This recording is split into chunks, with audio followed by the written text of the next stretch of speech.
Welcome Manhattan High School.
Activities at Washburn Rural High School are designed with the primary goal of benefiting our student participants.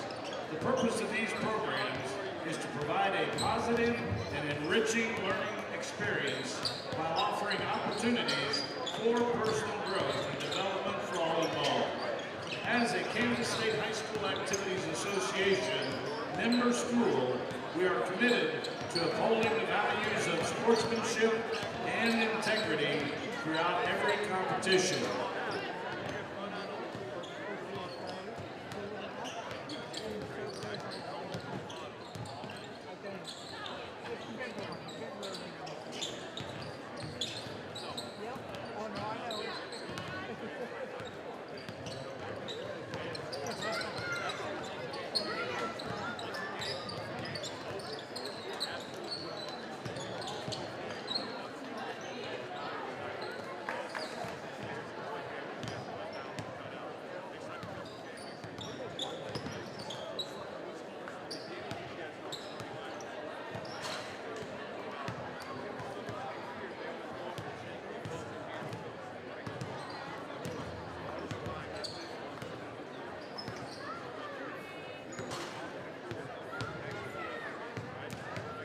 In addition to the student athletes, cheerleaders, and officials, spectators do play a vital role in fostering a respectful and supportive environment.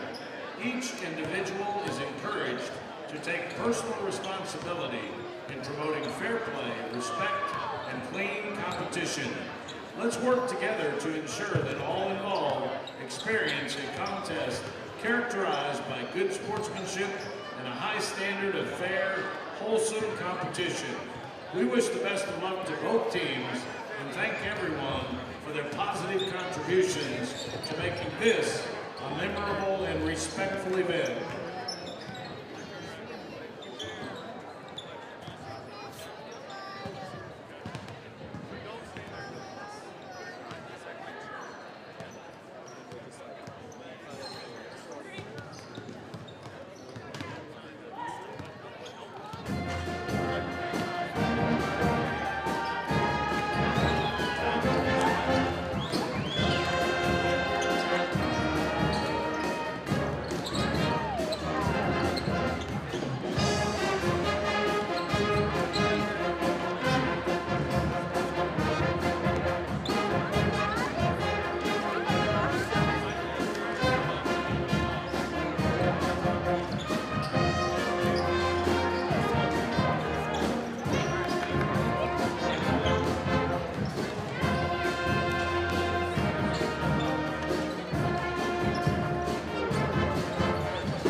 Washburn Rural High School would like to thank Cotton O'Neill Orthopedics and Sports Medicine, their doctors and trainers, for providing excellent medical coverage at our events.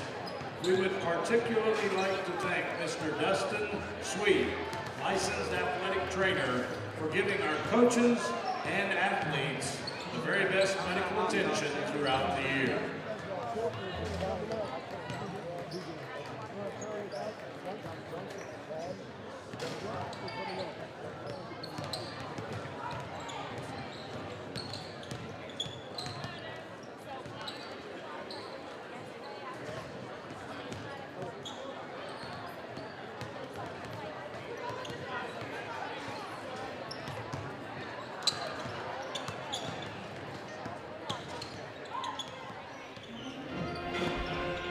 Good evening, ladies and gentlemen. Welcome to another edition of Rural Broadcast for Washburn Rural Basketball. Tonight, Junior Blues host the Manhattan Indians in a regular season finale as both teams look to make a strong push following into the postseason. I'm Peyton Goehring, joined by color commentator Isaac Ansley, and tonight we have a special guest here on the call. Boys head golf coach Jared Goehring, a.k.a. my father, and longtime basketball assistant, I should add, from 2002 to 2014. It's good to have you on tonight, Coach. Yeah, looking forward to it, guys. Appreciate you having me up here with you. Obviously, Washburn Rural girls coming off a loss this past Tuesday, Isaac, against Topeka High.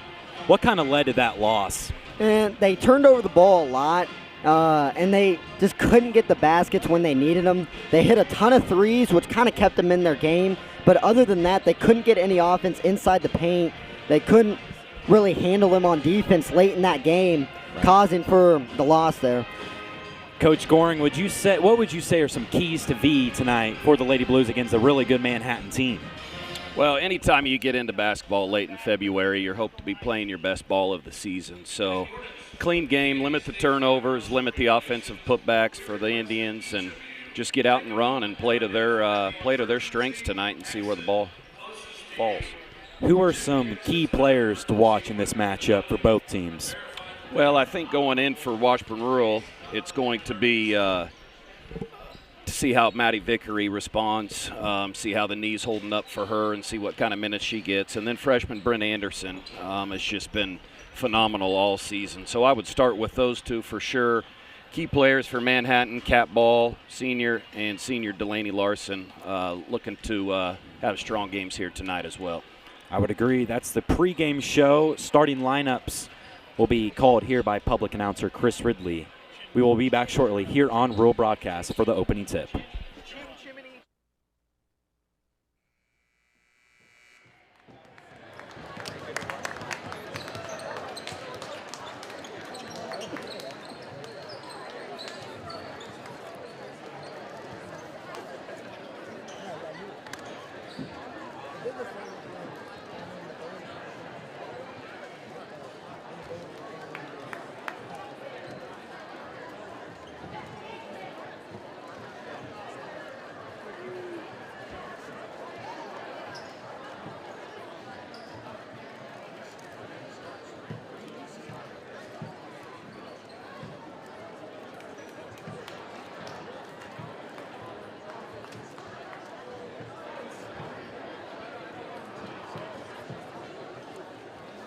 And now for tonight's starting lineups.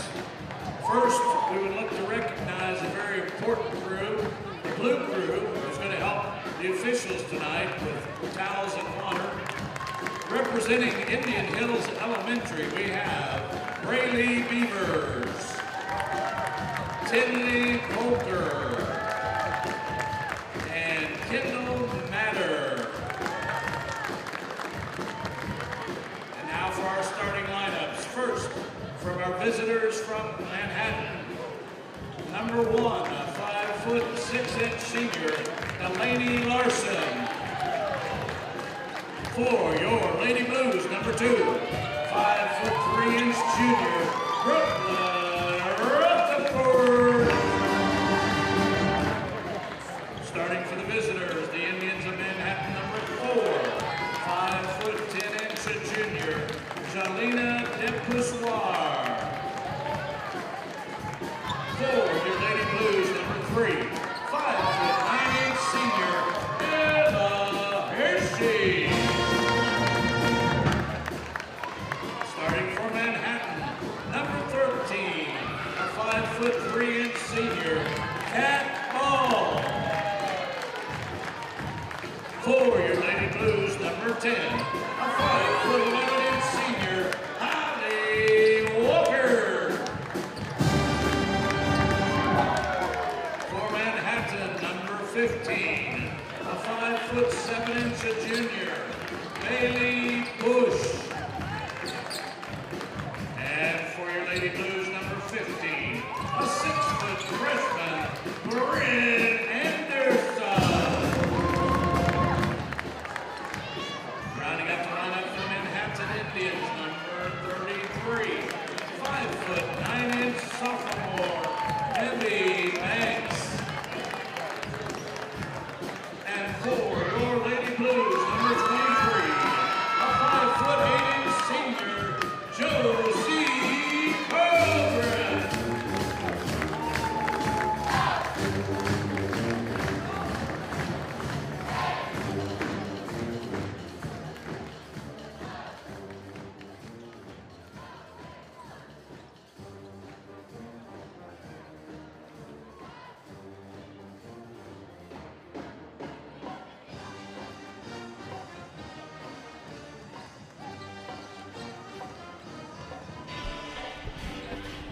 Just about to be underway here in the Blue Haven. Lady Blues versus Lady Indians here in a Centennial League matchup. They just did the starting lineups. Of course, all seniors starting tonight for the Lady Blues.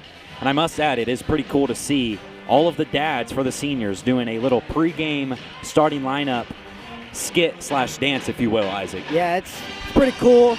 The dads have been through it all throughout their childhood. It's very important to them as a dad, and it's very cool to see that as a senior dad. Starting lineups first for Manhattan. Number 1, 5'6" senior Delaney Larson.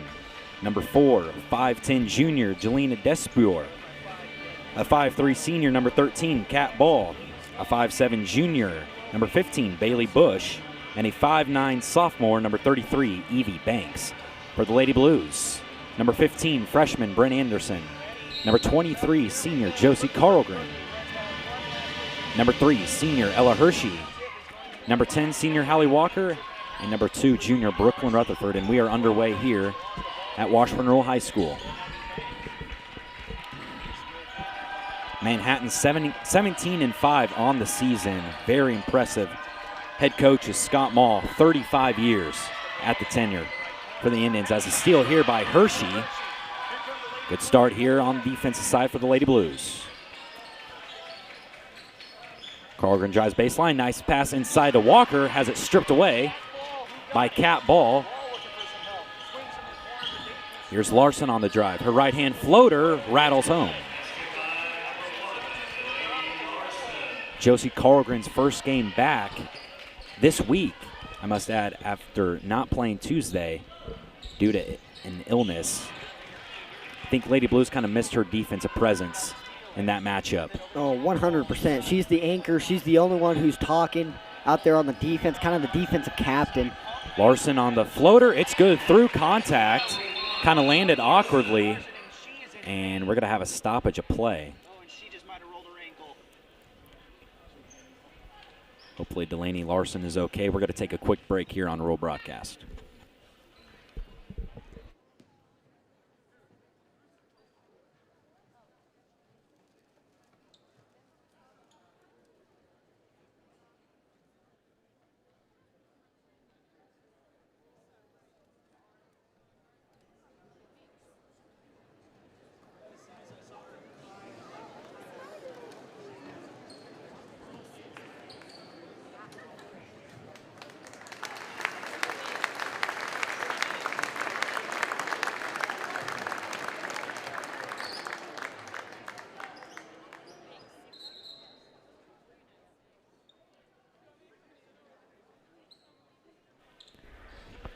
Good to see Delaney Larson walking off in her own power there for Manhattan after taking a hard fall on that layup.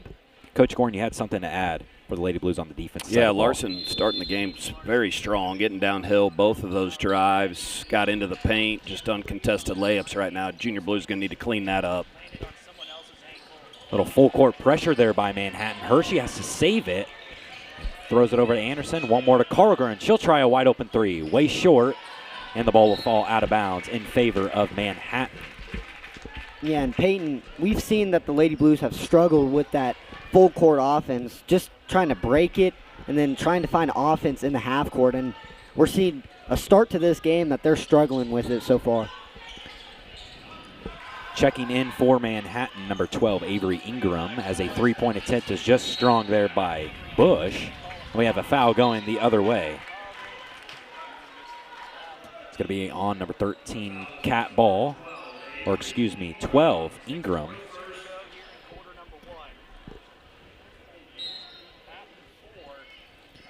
Four nothing Manhattan, 6:20 left of the first quarter here. Koehring met by a Manhattan defender. That was Desbuor. Jump ball, possession arrow favors Washburn Rural. You got to slow down. I mean, there's no rush. Not even really remotely close to a 10-second violation there. I don't know what the rush is. No, yeah. They're sending two girls at Anderson when she comes back, and she passes it to Koehring, but just met in the corner, not a place where you want to be. Some feisty hands there by the Manhattan defense, saved there by Koehring, and eventually a steal by Cat Ball. Her drive, and she's going to be fouled hard on the left-hand side. She'll go to the free throw line. Washburn Rural needs to draw up something better, handle this full-court defense for Manhattan. 100%. Manhattan is just way more physical so far in this game. In the first 3 minutes of this game, 2 minutes of this game, they've been physical on the offense side, defense side. As Ball hits her free throw, Maddi Bahr will check in for Washburn Rural for the first time tonight.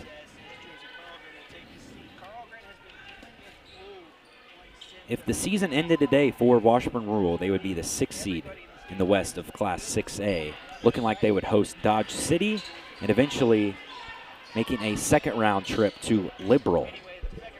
But if they would lose, there is implications that they could play Derby in the second round, obviously, if Derby would win. As another steal here by Cat Ball. A loose ball. It's going to be out of bounds. It'll stay with Manhattan. Coach Kevin Bordewick is beside himself, cannot believe the call.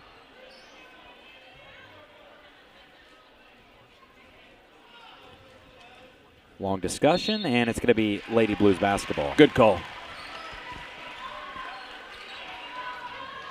Coach Goehring, if you were coach of this team right now, what would you be drawing up to, kind of handle this full court defense by Manhattan? Well, their pressure's good. Washburn Rural's attacking it well. They just need to look down the floor more. We're catching it and we're dribbling immediately, and that's just going to get them into pressure situations, which we have not handled well so far. Walker outside. Rutherford had the open three, didn't take it. She'll drive with the left hand. Rims out. Vickery, second chance, no. And the loose ball, Rutherford still got it. That's going to be a reach-in foul on Manhattan. It's going to be fouled by number 13, Cat Ball. And Peyton, you can draw a lot of fouls if you're the Lady Blues. Manhattan is reaching a lot, trying to anticipate the passing, trying to anticipate when you're dribbling. So you can get cheap reach-in fouls if you can draw them. Here's Anderson spinning, met by a brick wall. It's going to be another jump ball. Possession arrow favors Manhattan. Very active hands right here for Manhattan. I think that might be the 5th tie-up of the game so far, and we are 3 minutes in to the first quarter. Got to be better. Ingram outside, guarded by Vickery, swings it over Cat Ball. Three-point attempt here is good. Nothing but net. That was number 33, Evie Banks. It is 9-0 Manhattan.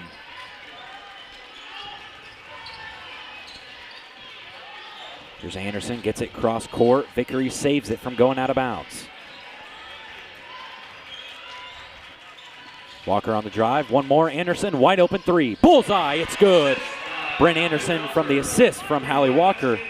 If I was Manhattan, I would not leave her that wide open. No, and she's getting wide open because Walker drives, and Manhattan is very pursuing on the help side defense, allowing for an easy kick to That's Anderson. a nice drive there by number 15, Bailey Bush. Way too easy there, guys. Right to the middle of the paint. No one stepping over to help.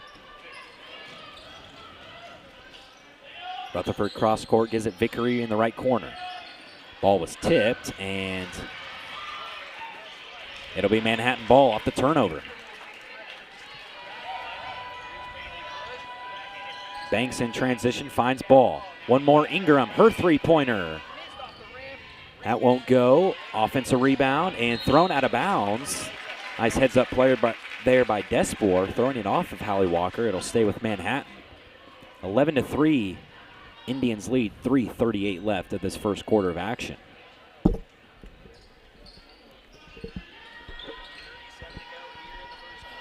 Ball, turnaround jumper, it rolls in. Again, way too much easy looks here by the Indians.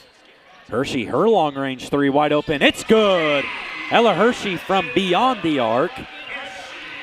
Obviously, we talked about it against Topeka High and weeks earlier. It's good to see her finally regain her confidence back in her three-point shot as she was struggling earlier in the year. Yeah, and I talked about it. I mean, she can miss all the time in the beginning of the season, but late in the season when you need it, you need that three ball to fall. That's what matters most. Yep, and she's starting to.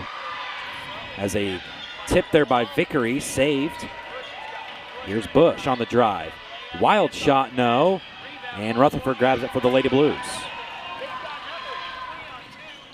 And that's going to be a foul on Despour, bumping Brooklyn Rutherford in the back. Checking in for Washburn Rural for the first time, number 1, freshman Cam Smith. And number 3, Ansley Beckett. Ansley Beckett, a 5'10 junior. See if we can get something going downhill here for Washburn Rural. Get some paint touches, look inside, then kick it back out. Hershey outside. Not a lot of movement going on for the Lady Blues. They feed it inside. Vickery. Turnaround jumper through contact. No good. She thought she got fouled. Here's Ingram the other way. Nice crossover. Kicks it out, Cat Ball. One more in the corner. Three-point attempt. Beckett, way strong. That's going to be a foul going the other way on Despour. Hallie Walker took a seat. Despour can't believe it. I mean, that's a really good box out by Hallie Walker right there, drawing that foul. And if I'm the Lady Blues, you need more of that. You need more aggression. You need more kind of physicality in this type of game if you want to win. Manhattan still looking in that full court defense. Vickery. Cross court pass Cam Smith.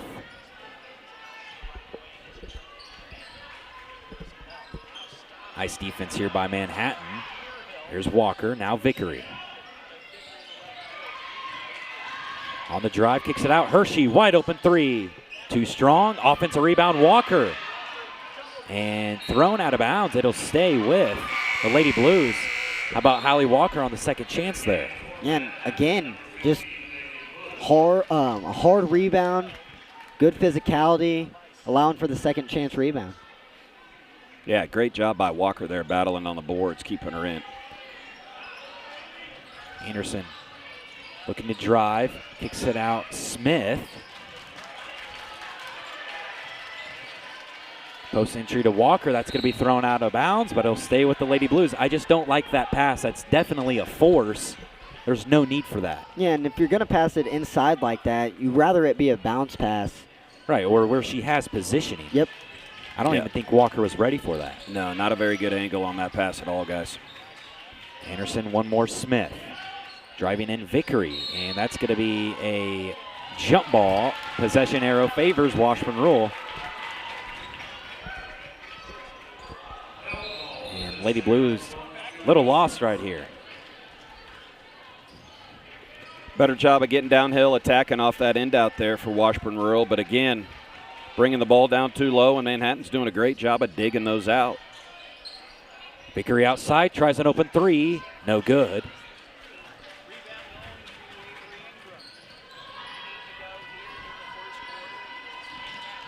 Manhattan by 7 points, 1 minute left of this first quarter.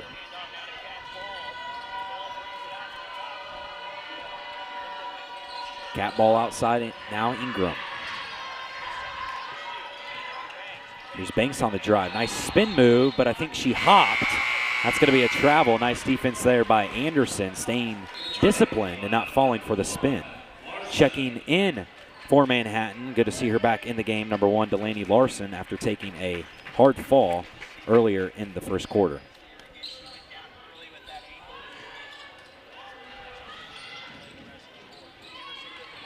Good job on the press there, slowing down, breaking it down. Vickery three, no good. Rebound Manhattan. Here comes Larson. Inside, Larson threw it out of bounds. I don't think the post, number 15, Bush, was ready for that pass. Kind of caught her off guard. Yeah, and it was a little too high of a pass, too, to even do anything with it. Good defense there. See if Washburn Rural can hold for the last shot here. Smith inside Walker. She'll go to the hole, finishes off 2 and off the glass. Nice move there by Hallie Walker, finishing through contact. Nice save there. Manhattan will keep it alive. Here's Larson. Her 3 ball is good. Coach Kevin Bordewick very furious with freshman Bryn Anderson. I mean, Anderson kind of just left her wide open, uncontested. You can't do that against a player like her. And she will hit the 3, and that is the end of this first quarter. Manhattan leads 16-8. Coach Goehring, what do you take away from the first quarter of action? Well, Washburn Rural did a great job of battling back there, getting some good looks. Was really hoping that they would get a defensive stay in there on that last possession. But again, going to have the opportunity to come out here and compete and set the tone here for this second quarter. Isaac, anything to add? I mean, not really. Just the Lady Blues need to be more physical. They're early in this first quarter, they weren't as physical as Manhattan. And late, we saw Hallie Walker be more physical on the boards, and some of her other teammates need to be more physical in this game if they want to win this game. I would agree. We will be back shortly for the second quarter here on Rural Broadcast.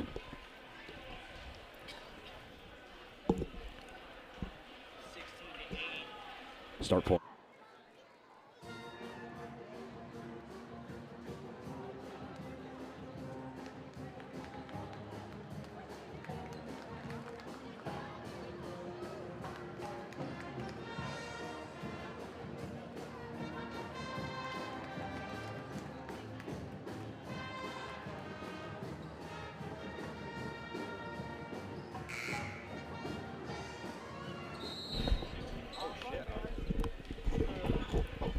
Start of the quarter here.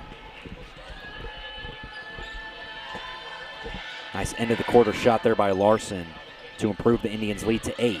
Outside, thought about the 3. And that is going to be a tie-up. Possession arrow favors Washburn Rural.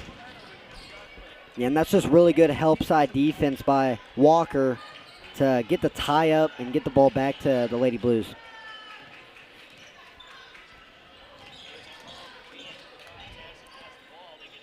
Here's Rutherford outside, receives a screen from Anderson.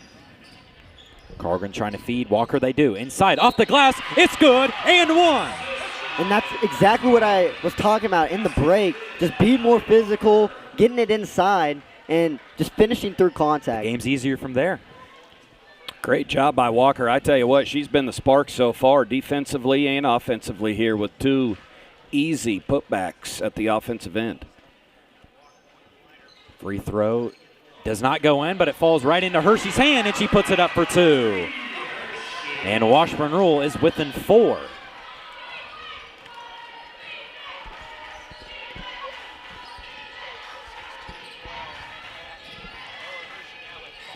Ball on the drive. Outside Beckett. Now Bush. Spinning. Might have got away with a travel. Here's the ball and drive, and that's going to be a foul on Rutherford, putting her elbow into the offensive player. And that is going to be foul number 2 on Rutherford. And Coach Kevin Bordewick is going to sub in Vickery right away.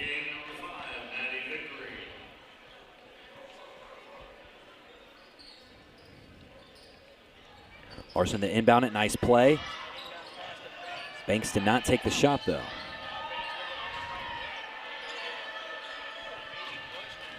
Here's Bush, one more to Ball, all the way Ball, off the glass, through contact, and she gets it to fall. Tough move there by Ball. She's a competitor, man. She's real tough. We need to help side to get over there a little sooner. And a tip, it's going to be Washburn Rural basketball. And this press is still giving the Lady Blues some trouble. Anderson gets across court, Carlgren. Anderson, wide open 3 ball. It's good! Nothing but net for Bryn Anderson from beyond the arc. And Washburn Rural answers with a tray of their own.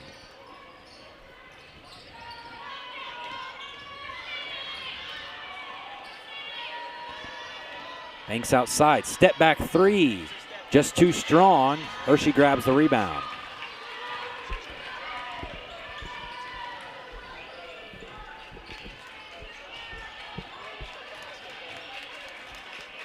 Anderson, and she lost it off of her knee. Yeah, unfortunate there. Bryn went to catch it with one hand. I'd still like to see these ladies and these guys here in this next game. You go to meet that with 2 hands, that does not happen. I would agree. It seemed like she was getting grabbed a little bit though, but you just got to be more physical, like you were saying. You got to be more physical and try to catch that with 2 hands, like Coach Goehring was saying. Outside Banks. Gives it up Larson, the point guard. Nice dish inside. Beckett lost it, regains it, and puts it up off the glass for 2. Nice play there by Delaney Larson.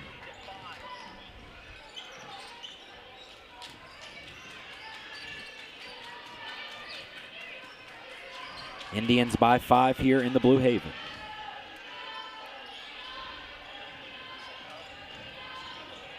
Carlgren almost lost it. Nice defense there by Larson.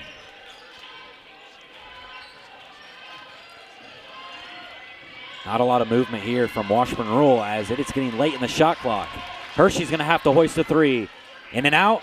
Rebound falls into the hands of Carlgren, and she puts it up off the glass for an easy 2. And that's just nice heads-up play there by Carlgren. Yeah, I was about to say that's just a great heads-up play, knowing that Hershey's going to take that 3, crashing the boards, and getting an easy rebound.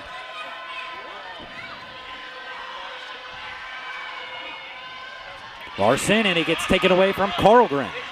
Josie Carlgren, notable best defender probably on this team, as Vickery had numbers. She kind of slowed down and didn't even jump stop. She traveled with it. Now that cannot happen. Yeah, unfortunate there for Vickery. Just still a little rusty, still trying to shake off the rust. She's better than that. She'll regroup just fine. Timeout by head coach Scott Mall. We're going to take a quick break here on Rural Broadcast. 4:28 left of this first half. Lady Blues trail by 3.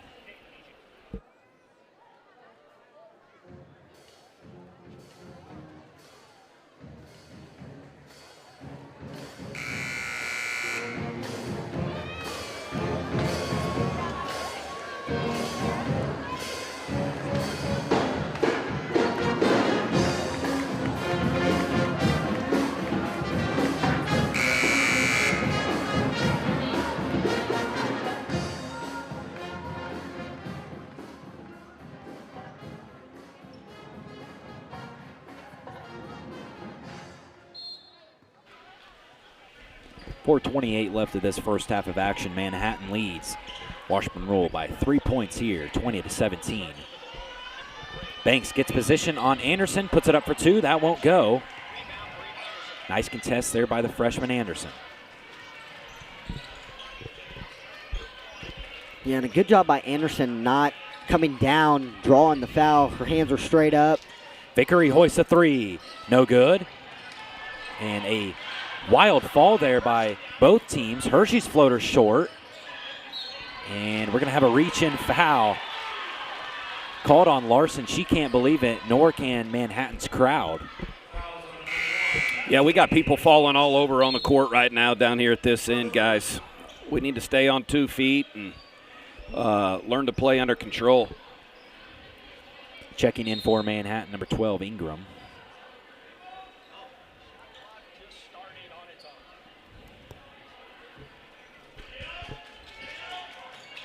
Vickery inbounds it to Walker. Here's Anderson, inside Walker with the left hand, fouled. Shot doesn't fall, but a nice look there by Anderson, and Walker will earn a trip to the charity stripe. Yeah, that was almost a steal, but Anderson heads up play, realizing that there was 2 girls on her, and found Walker inside the paint, drawing the foul. First free throw from Hallie Walker will not fall. Right on line, just back of the rim. Good miss. Second one is good. Talked about in the last game versus Topeka High, Hallie Walker is really starting to improve her shot from the free throw line. And three-point obviously still is not the best coming in percentage-wise, but it's getting better. I mean, from what it was last year to this year, it's definitely an improvement. Yeah, and she's more of a veteran player. I'm guessing she takes more free throws in practice just to improve on that. And inside, that's going to be a steal right on cue, Isaac. And that's going to be a reach-in foul. It's going to be called on Walker. That's her first personal foul.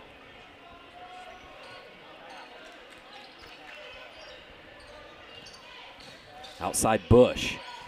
Gives it up. Wide open 3. Beckett did not take it. One more Ingram. She will. This one no good. And Walker grabs another rebound. Nice rebound there by Hallie. Vickery coast to coast through contact. She's going to earn a trip to the free throw line.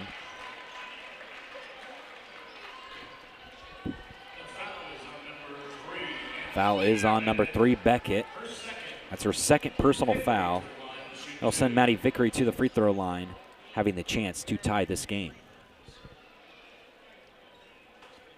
First one for Maddi Vickery is good.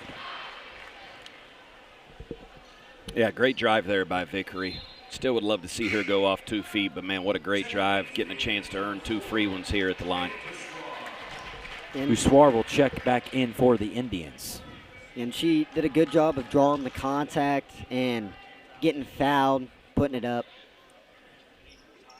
And Vickery will go 2 for 2. We are all tied here in the Blue Haven at 20 apiece.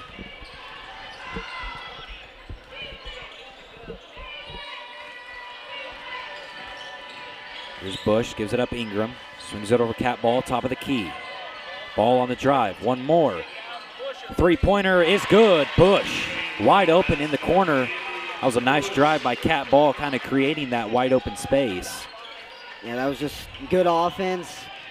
Hershey came to help and then allowed for a wide open 3 in the corner. Vickery will try a 3. That one's way off. I think that's kind of a force in my opinion. Really early in the shot clock.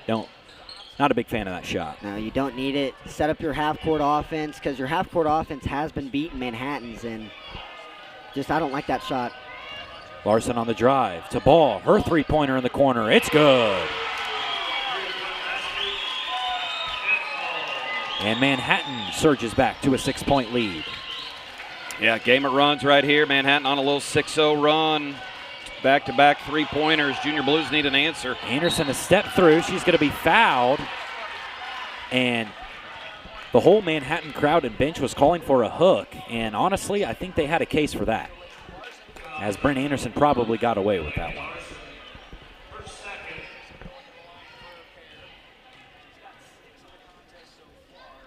Brent Anderson, first free throw is good, putting her at 7 points on the night.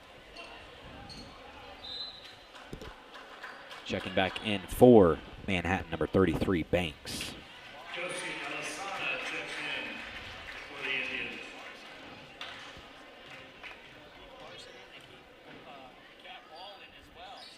Anderson's second will rim out.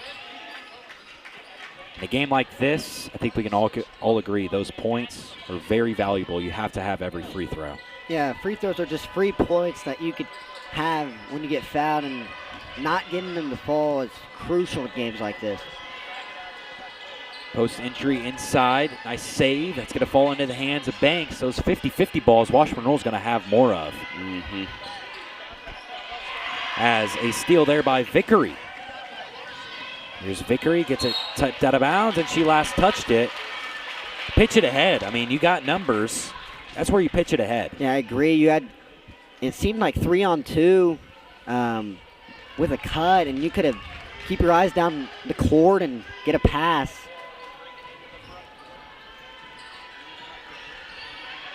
Outside Banks, her wide open three. It's good. Manhattan on fire right now. Yeah, Junior Blues not doing a great job of guarding the arc. We need to get those heels on the arc and out there on those shooters right away. Here's Vickery. Gives it up Anderson in the corner. Now back to Vickery. Her three-pointer highly contested. That's no good. Carlgren the offensive rebound. Vickery to Anderson. Her drive. That's good defense. Hershey, she'll try an open three in the right corner. No good. Pretty good ball movement there by the Lady Blues. I would not be mad over that possession. Inside, that's going to be blocked, but a lot of contact going up on the body, and I think that's the right call. That's going to be a foul on Anderson.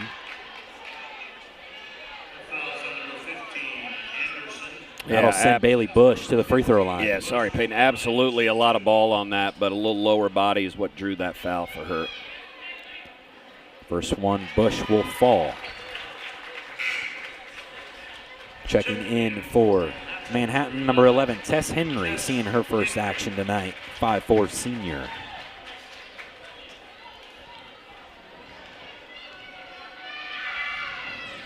And Bush will miss the second.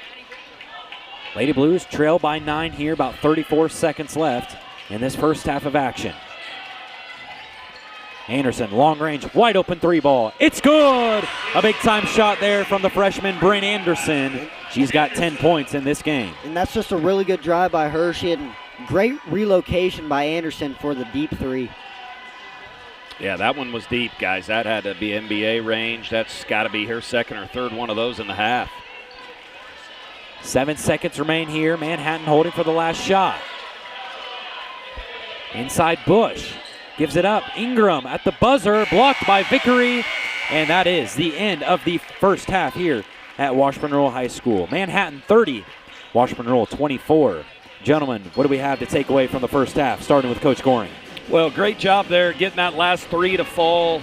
And then a defensive stay-in when Manhattan there was holding for the last shot with Vickery stepping over and getting that block shot. So hopefully they can use that coming out of the locker room here to start the third quarter and start cutting into this lead a little bit. Isaac, what do you have? Yeah, Manhattan went on that little run there, but good job by the Lady Blues to kind of answer the run, and only being down 6 is crucial. Manhattan could have been up 10 or 11, and the Lady Blues did a really good job of cutting it to 6 at halftime, and hopefully they can start quick in the third quarter.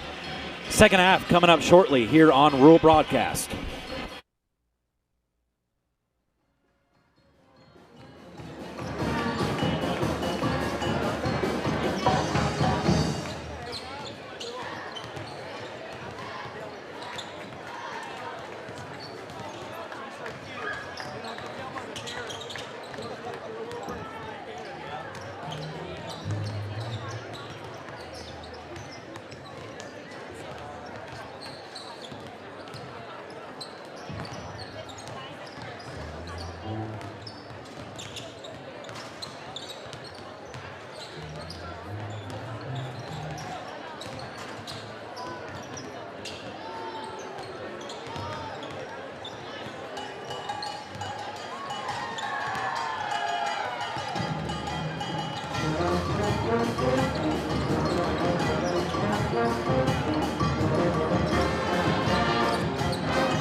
A reminder that between the games, the girls and the boys game, there will be a recognition of seniors and their parents for the winter activities.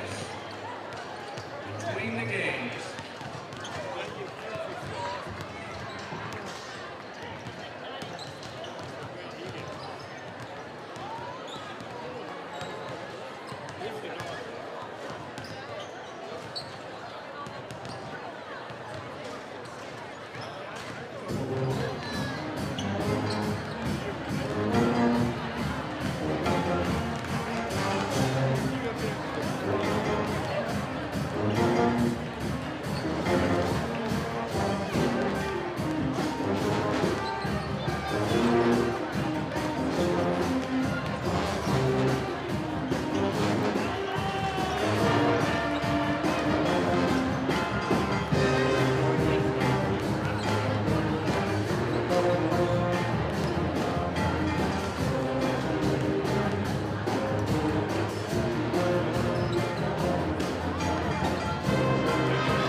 Start of the second half here underway as Washburn Rural trails Manhattan 24-30.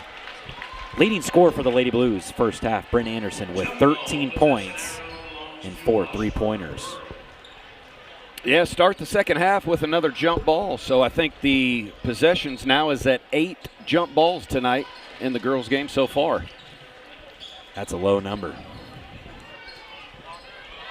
Ball was tipped there. Carlgren regains control. That's going to be a reach-in foul by Banks.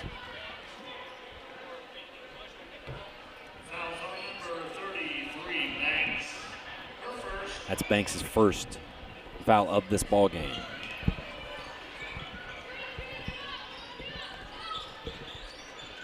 Here's Rutherford outside. Hit some big-time three-pointers in the loss Tuesday against Topeka High. Nice cut there. Had the layup, did not take it. And what do you know? We're going to have another jump ball. That's 9. And possession arrow favors Manhattan. I don't know why Rutherford just didn't take that up with the left hand. Great find by Anderson and great cut, but should have just laid it up.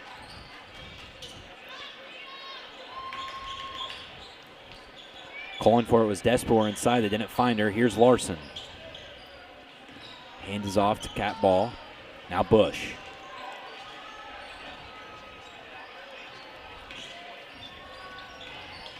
Nice defense here by the Lady Blues. Bush on the drive, kicks it out. Ball wide open, three in the corner. No good. Nice box out by Anderson. And what do you know? Another jump ball. That's going to be number 10 on the count. Possession arrow favors Washburn Rural. Yeah, the overs definitely hit on that tonight, guys. Jump balls is at a premium here tonight.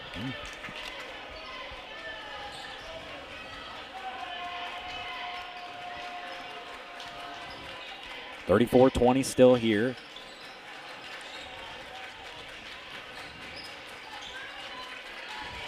Anderson, top of the key, guarded by Ball. Receives the screen from Koehring, rejects it, and it's going to be easily stolen. Cat Ball read that move like a book, and she lays it in for two. You just can't go through the motions lackadaisical out there. Koehring, three-pointer wide open. This one's good. Bryn Anderson Euro-stepped her way down the court to find her. Might have gotten away with the travel, I don't know, but hey. Ball was tipped outside Bush. Didn't take the three, and she is going to be fouled by Hershey. I think she did beat Hershey to the spot, and Ella was just too late, and they're going to call her for a bump. Yeah, that was a great drive there, drawing the foul. But back to your point, yeah, the Lady Indians are defending the Lady Blues really well in this third quarter so far. As that ball was thrown out of bounds, I guess it's going to be tipped. Stay with Manhattan.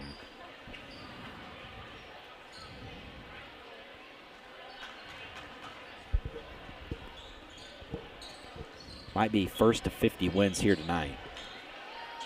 Larson outside, swings it over Bush, almost a steal. Here's Banks, driving on Anderson, spins, finds a cutting ball at the top of the free throw line. That shot won't go. Washburn Rural goes the other way.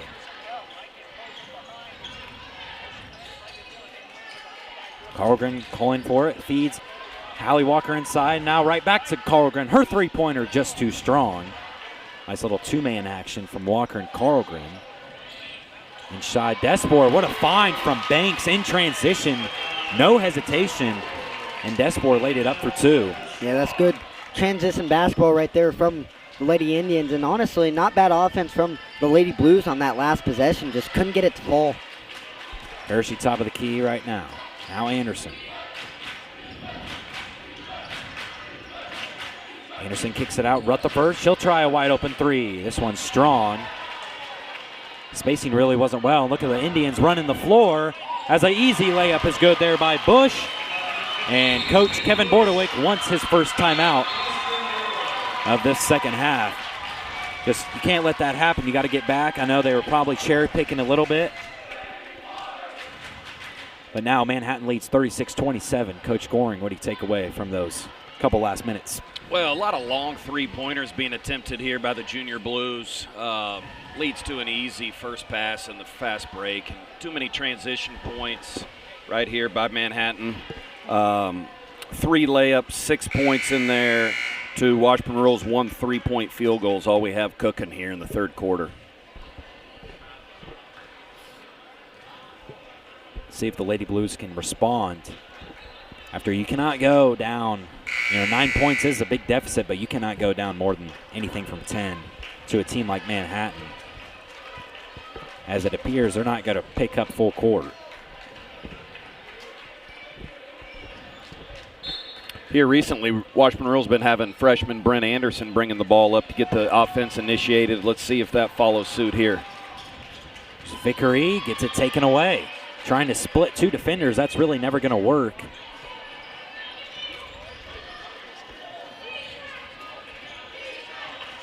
Ball outside, swings it over Bush. Now Despour.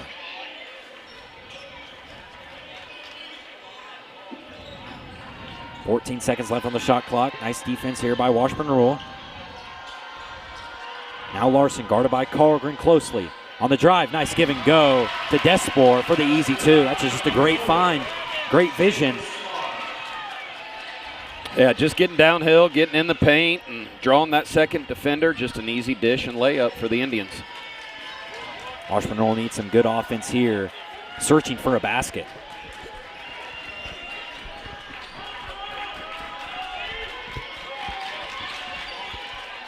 Here's Vickery outside.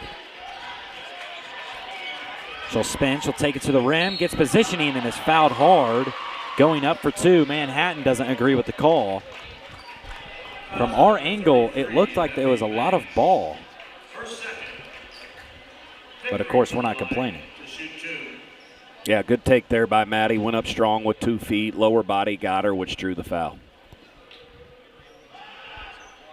First one, Vickery rattles home as freshman Allie Hink's going to check in for the first time.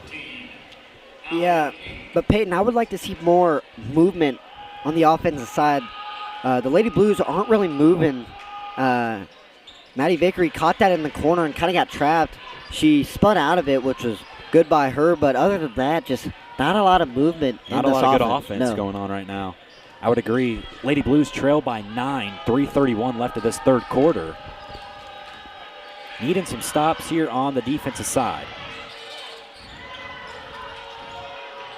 Here's ball, top of the key, guarded by the freshman Hink. Larson inside, Banks wide open. Blocked by Vickery. And they're going to call a foul from our angle. That looked like a block, but referee had the better angle, I guess. If we had instant replay, you would see it. Yeah, just a step too late there on the help side with Vickery on the defense, but drawing the foul here for the Indians. Yeah, it looked like some miscommunication between Anderson and Vickery there on who was guarding her, and that's what drove the foul. Banks for a second was left wide open. Took a power dribble as fight for the ball, and outside Larson, her wide open three, no good. Fight for the rebound. It falls into the hands of Allie Hink. Vickery, three in transition, in and out. Carlgren there for the second chance, and she puts it up for two. And that ball really was on the rim for about 3 seconds, it felt like. But another good heads-up play by Carlgren. Was left no box out. She put it up for two. Yeah, great offensive rebound there. As Larson drives, and she found another open Desbour. And honestly, if you're Washburn Rural there, you're pretty lucky they called a foul, because that would have been another two. The help defense has to be better. Yeah, and it just seems like the Lady Blues are over-helping a little bit. 2-3 defenders are coming over to help, and you only need one to help. We'll check back in for Manhattan. Hallie Walker just caught a bow inside. Just cat ball on the drive. That's going to be taken away from Hallie Hink. And it is last touch by Cat Ball's foot. Nice play there by the freshman Hallie Hink on the defensive side of the ball. Yeah, Walker definitely catching an elbow there across the nose. She's going to remain in this game. Here's Vickery on the left corner looking to drive. Well, swinging out, Allie Hink, wide open three ball. Just too strong, Carlgren there. Shot won't go, she had the angle. And Hallie Walker probably just got away with a technical foul there. I mean, in my book, it's not a tech, but in the officials' book, they don't like slamming up the ball. Yeah, but I was kind of confused. Carlgren she had the nice little angle, and she kind of just went to the left side, went up on the right hand, and really wasn't even close. Yeah, it seemed like she got fouled a little bit, but didn't get the call, and it seemed to be a jump ball too, but got the foul. Side Bush goes up strong and finishes. Yeah, they catch it that low on the block, guys. It's almost history for the Indians. They're pretty strong underneath there, going off 2 feet. You can pretty much book it.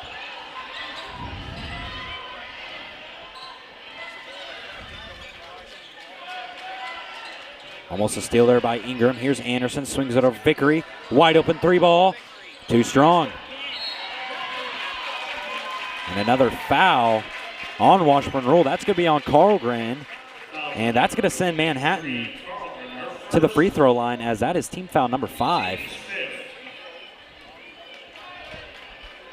Got to be more physical. We talked about it in the first half. And the Lady Blues, I think, were more physical in the second quarter. But now it's all Indians in every aspect of this game. Yeah, offensively, defensively, they're just way more physical on the boards. First free throw is good by Bush. Manhattan leads by 11.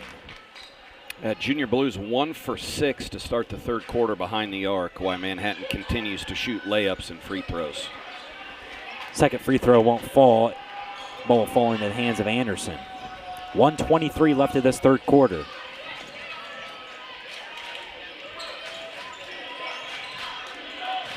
Outside Hink gives it up Hershey. Here's Carlgren on the drive, swings it over Vickery.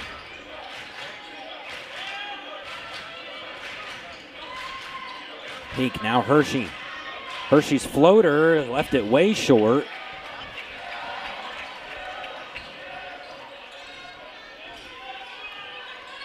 Yeah, I like the head fake there by Hershey, but I would like to see her dribble once, jump stop, and take the little jumper. Nice spin there by Bush. Wild shot. And she is fouled by Hershey. I mean, Manhattan's just obviously being more physical, but they're being more aggressive, driving the ball and getting to the free throw line with ease. Yeah, they're drawing more contact. They're able to get the foul calls, but that's because they're driving to the basket and fighting through contact. They're being way more physical in this quarter. First free throw will fall for Bush. Cam Smith will check in for the Lady Blues.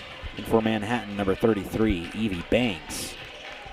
Yeah, great job by the Indians continuing to get downhill against Washburn Rural here and forcing them to foul. We have a 13-point lead here in the Blue Haven. Manhattan leads 44-31. About 44 seconds remain of this third quarter. Washburn Rural desperately needs a bucket here.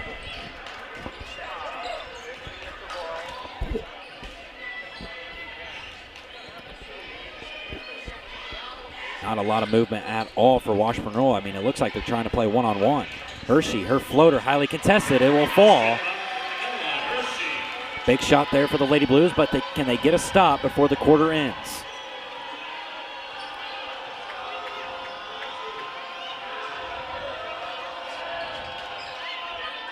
Need to get a rebound here. Outside Banks, her three-pointer, way short. Fight for the rebound. Cam Smith's got it with 1 second. Smith was unaware of the game clock, something you have to be aware of in high school basketball. And that is the end of the third quarter. Manhattan leads 44-33. Gentlemen, what do we take away from that third quarter of action, starting with Isaac? Well, we said it time and time again. The Lady Indians were just way more physical. They had great defense, not allowing anything in the paint. Lady Blues had to shoot threes and were just not hitting. And then Manhattan had some great looks offensively. Driving the ball and finding open cutters for easy layups. Getting fouled too, driving. Being more aggressive. Yep. Anything to add? Yeah, it's pretty simple, guys. Manhattan shooting anywhere from 2 to 4 footers on offense. Washburn Rural shooting anywhere from 22 to 25 footers right now. Yeah, that's not going to work out. You're not going to win much games when you do that. That is the end of the third quarter. We will be back shortly for the start of the fourth here on Rural Broadcast.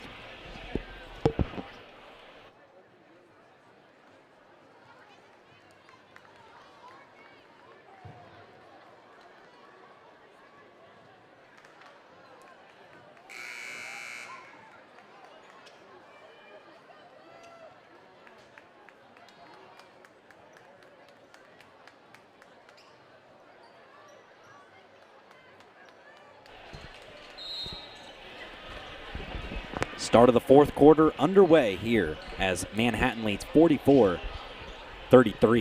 in the Centennial League matchup.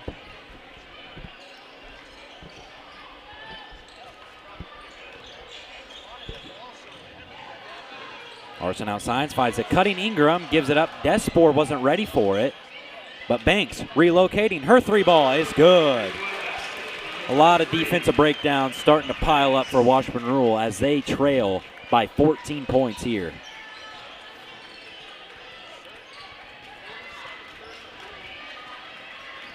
Cam Smith will try an open three. This one's no good. Rebound Ingram. Another missed three ball there by the Junior Blues. Again, nothing going downhill right now for them. And in those situations, I think we all know what you do. You drive the ball, be aggressive, try to get to the free throw line. Yep.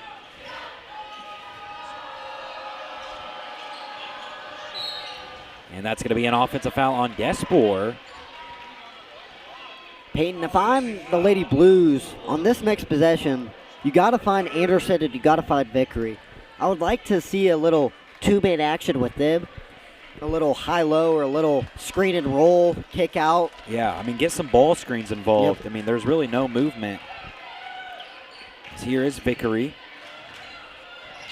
Yeah, Manhattan's done a great job on Anderson so far to start the half with 0 shot attempts. Hershey, wide open three ball. It's good. Nothing but net for Ella Hershey. She cuts the lead back to 11. And Peyton, that's caused by the drive. Anderson drives baseline, kicks it to the quarter, then another good kick. As Ingram's shot won't fall, out of bounds, it'll go with Washburn Rural. Big stop there.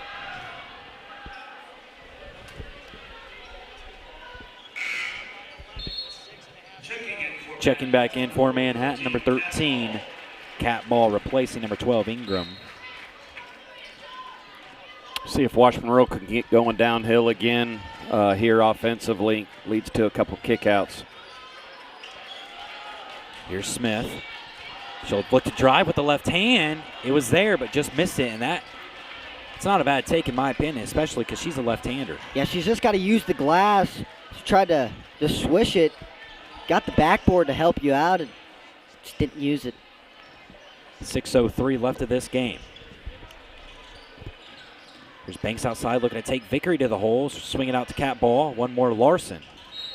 It's going to be a reach-in foul on Carlgren. I think the Lady Blues are kind of getting a little lazy on the defensive side, not really wanting to slide their feet and play good on-ball defense as they're kind of just poking at it and reaching.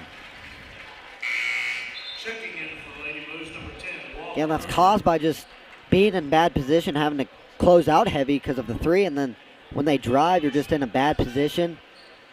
As Hallie Walker's going to check back in for the Lady Blues. There's Cat Ball. Gives it up Bush. Looks like Manhattan wants to run a nice set of offense right here. Banks outside. Ball off the elevator screen. One more to Banks. Wide open three. It's in and out. That's really good offense, but, I mean, the defense for Washburn Rural is just, it's like I said, it's really lazy right now. And nobody was there to close out that shot. And I think you know what why is that happening is there's no talking going on. Yep. We can see it from here. There is no communication. And we obviously know that Josie Carlgren is in the game. Anderson's going to try a long three. It's good. Brand Anderson has 16 points, 5 3-pointers. Big shot there, cutting the league to single digits. Yeah, Manhattan just didn't step out on her. She just refused the ball screen and let it fly from 25 and swish. Banks outside, step back, wide open. It's good.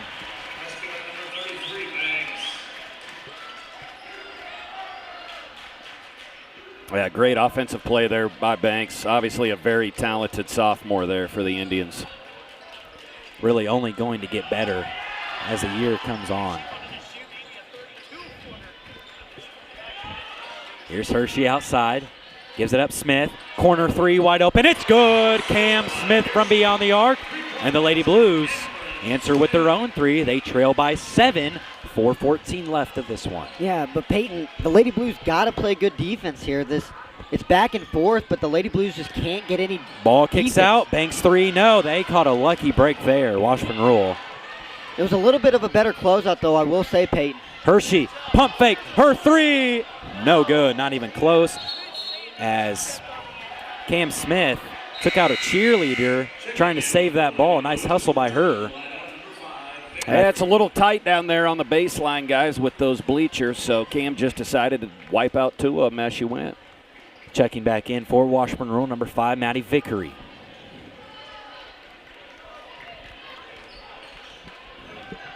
3:48 left of this matchup.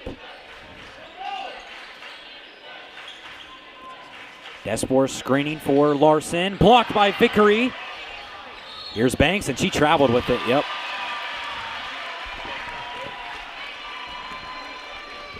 Well, great call there on the travel.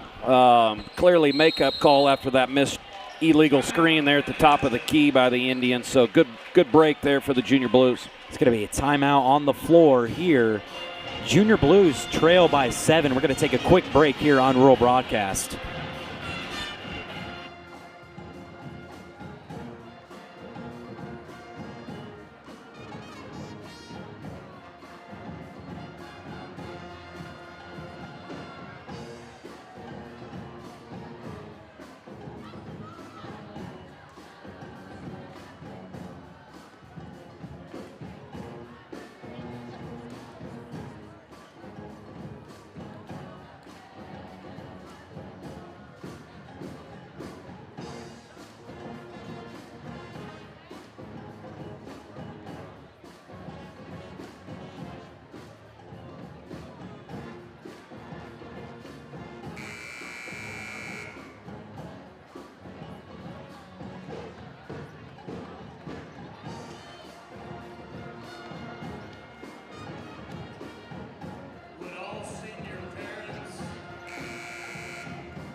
Head towards the weight room, please.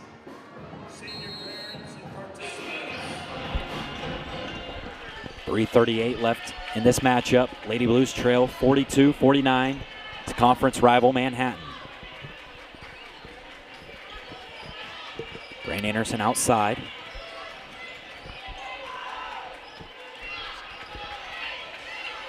Here comes your ball screen, Peyton. Anderson, nice defense by the Indians as she loses it. Got to be more strong with the ball there. As Manhattan takes possession. Yeah, unfortunate turnover there for the Junior Blues. Manhattan, great job of getting those deflections.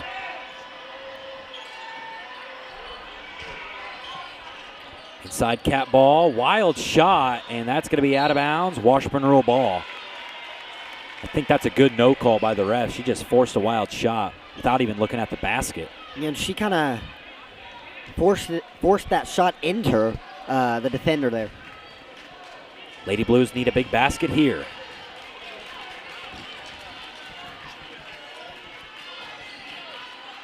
Inside Vickery, turn around, and she had Walker open, but she put too much heat on that.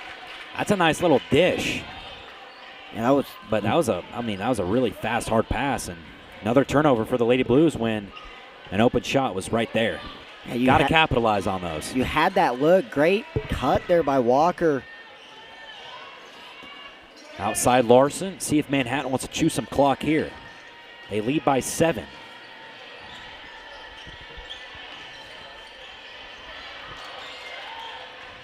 Here's Banks, top of the key. Bush on the drive. Finds a cutting ball, and that's going to be dribbled off her foot. But they're going to say off Washburn Rural last. Checking back in the lineup for Lady Blues, number 23. Checking back in for Washburn Rural, number 23, Josie Carlgren. Yeah, tough break there. That one looked like Junior Blues ball to me as well, Peyton. Banks on the open cut. I mean, you got to talk. You got to communicate, or that doesn't happen. Yeah, and that's just a great inbounds play by the Lady Indians. Vickery finds a relocating Walker.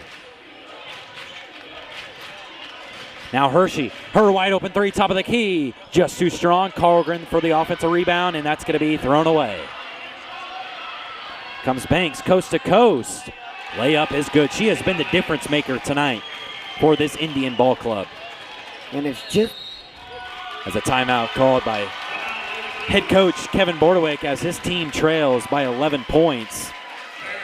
And I said first to 50 points is going to win the game, and obviously, I mean, there's still 1:37 left, but I think that take looks like it's going to be true here. And it's just when the Lady Blues seem like to have a run, the Indians just capitalize on that run. They flip the script. They respond. Yeah, and they respond. and then they go on a run of their own, and you just can't get back into a ball game like that. And especially with the turnovers, and you have good looks, but you got to capitalize on them. Yeah, you guys both mentioned Banks being the difference maker here in the second half. She has 12 points, leading the Lady Indians here in the second half. Just getting way too many easy baskets for them.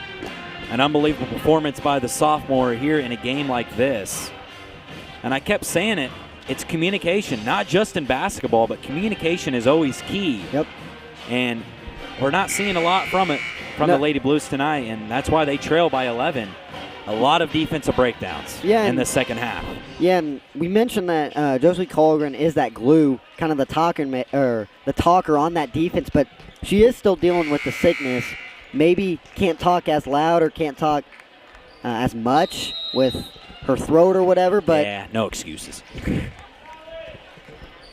Top of the key, Anderson. Lady Blues need a basket quick.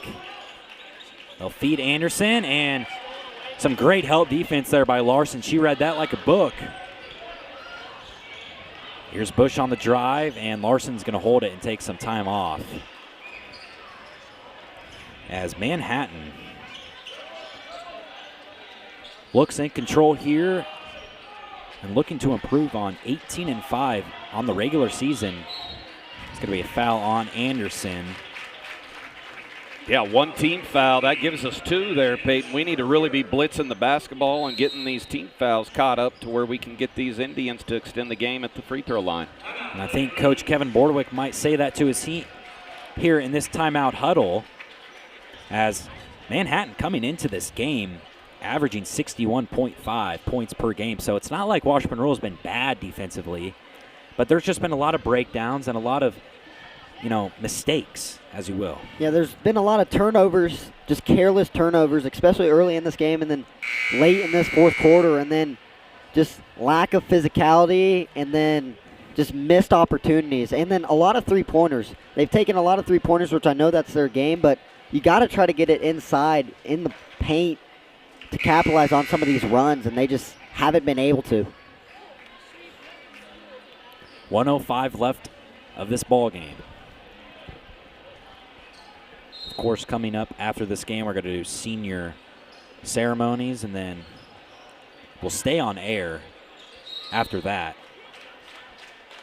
And then, of course, the boys' game at 7:30. Little preview of the boys' game. Washburn Rural sitting at 11-10 on the season, coming off a really heartbreaking loss at Topeka High this past Tuesday, losing 55-56. Another game they just let slip away.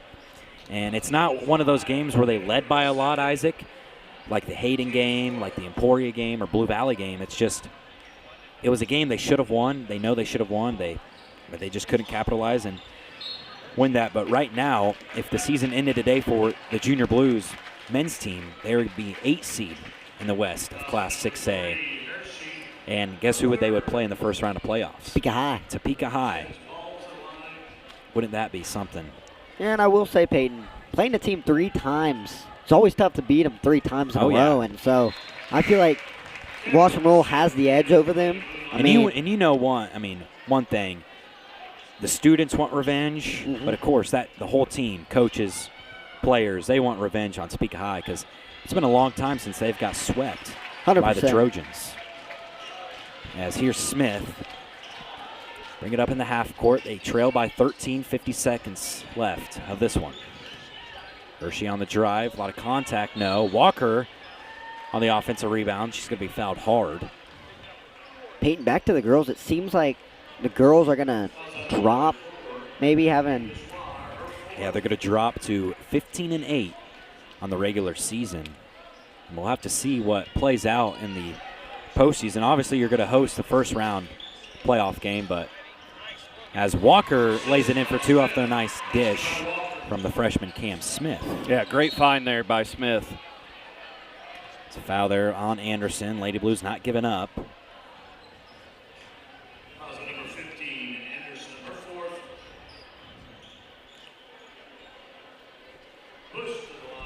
Bailey Bush will shoot the free throws for Manhattan as they look to win this game. I will say, Peyton, Lady Blues didn't play bad, but they still got a lot in the tank. They can make a good push. They can make a state push, but they got to be a lot better than they were tonight. Defensively, they weren't bad, but they lit up some easy shots. And I think, obviously, the biggest thing, value the ball. Yep. You cannot turn the ball over in postseason. 6 for 8 here in the second Vickery's half for Manhattan. three, way off, but she was fouled on the three. Nice little acting job, I should say. She was fouled on the wrist. She'll go to the free throw line and shoot 3. The K-State commit. Vickery in the line to shoot 2.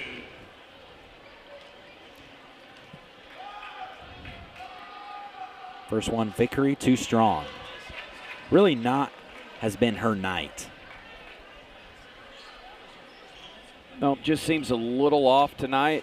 Maybe a step a little bit too slow, but like I said, she's still regaining her strength and getting her feet underneath her. She'll be fine. Second free throw will fall for Maddi as substitutions for Washburn Rural, number 23, Koehring, number 2, Rutherford, and number 14, Hink, all checking in for Washburn Rural. And you never want to have one of these games as one of your star players, but at least it's not coming into the playoffs. You want your best games as a basketball player in the playoffs. And as a quick foul there, 26 seconds remain. I mean, force Manhattan to win this game from the free throw line. There's still a lot of time left. Yeah, continue to extend the game, guys, by putting Manhattan at the line, make them prove it. If not, drive down, kick it out for a 3, see where it takes you.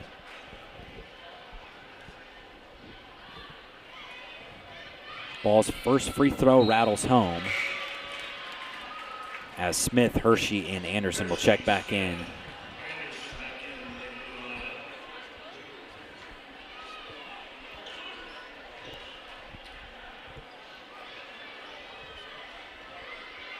Second one by Cat Ball, too strong, but an offensive rebound by Bahr. Just cannot happen. Cannot happen. You got to get a body on her, and you're not going to win many games when you give up second chance points and offensive rebounds the amount like Washburn Rural has tonight. And it's just a physicality thing. The Lady Indians have been more physical in this game from the first quarter, from the start to finish.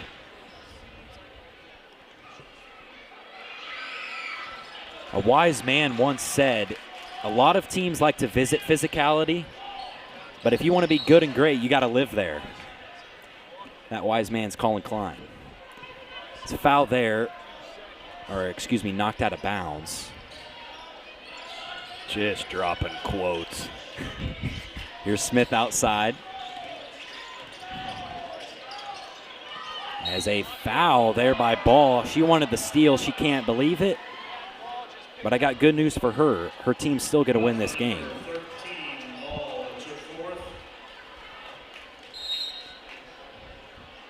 As we're going to have a timeout called by Manhattan head coach Scott Mall. Manhattan students not happy with that call either. Kind of wanting this game to end. You're up 12. I mean, I don't really understand it unless that timeout is just to be like, hey, back off. Right, yeah. Maybe. I would agree. Yep, just get them together, regroup. Nothing silly here at the end. Nothing to take a chance. Go strong into postseason. So, great job by both teams here tonight. As Manhattan will sweep the Lady Blues. First matchup in the season, they won by as many as 18 points. About 14.7 seconds remain here.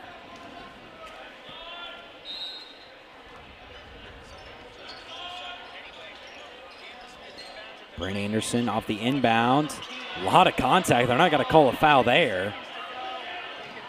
And Larson's going to hoist a 3 off the glass. I don't know about that. Vickery's going to hoist. And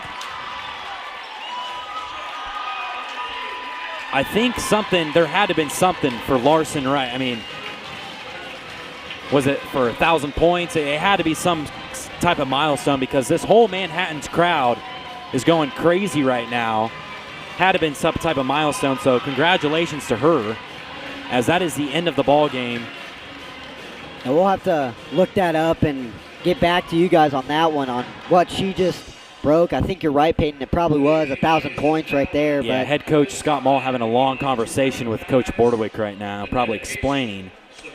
That is the end of this girls' game, 61-46. Manhattan wins it here in the Blue Haven. Coming up shortly, we will be back on air. Stay tuned. Washburn Rural High School, a fantastic place to go to school.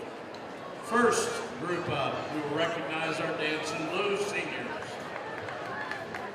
Dancing Blues, Ansley Blosser, parents Phil and Laurie Blosser.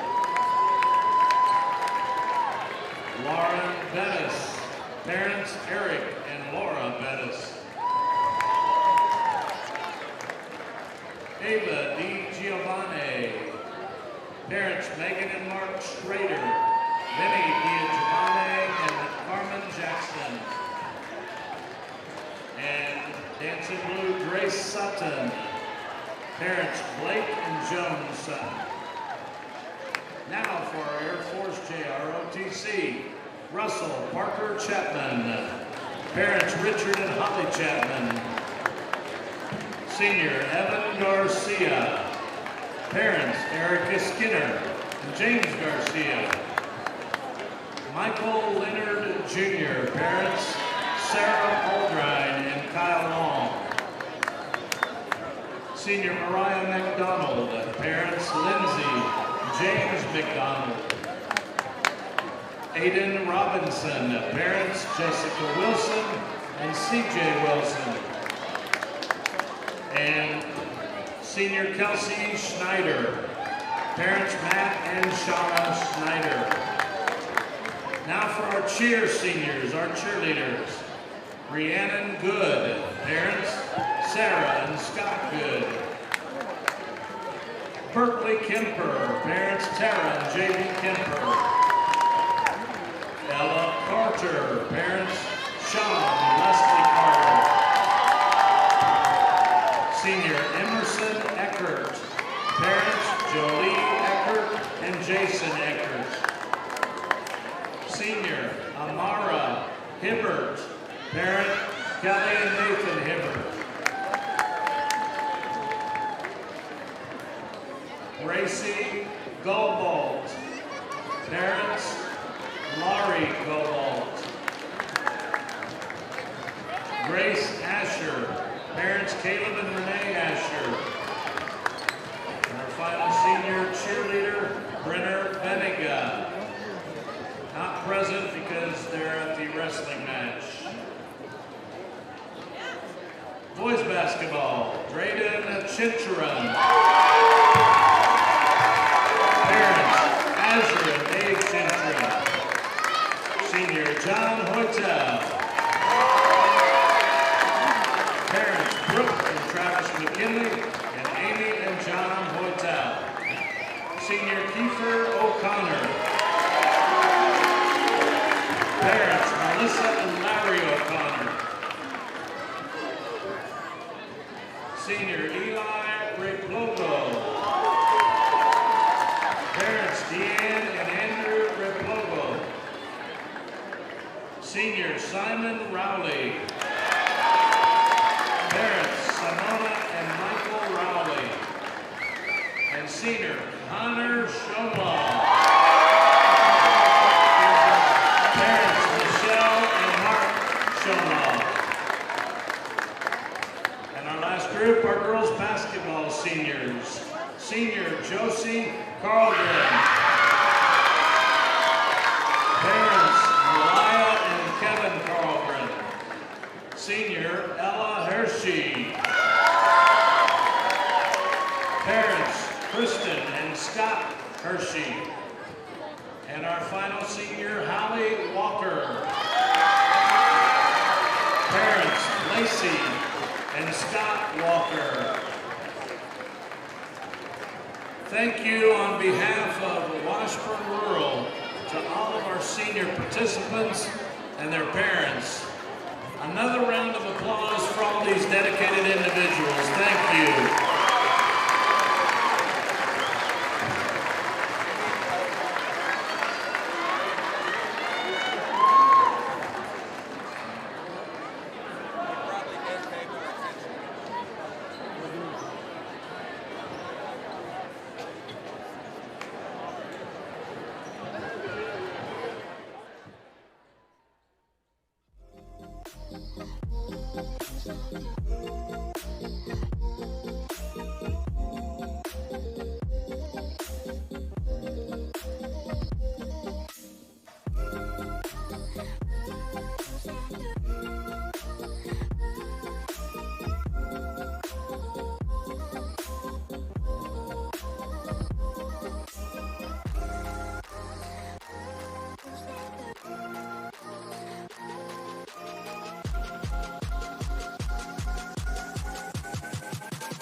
Good evening and welcome to Washburn Rural High School, home of your Junior Blues.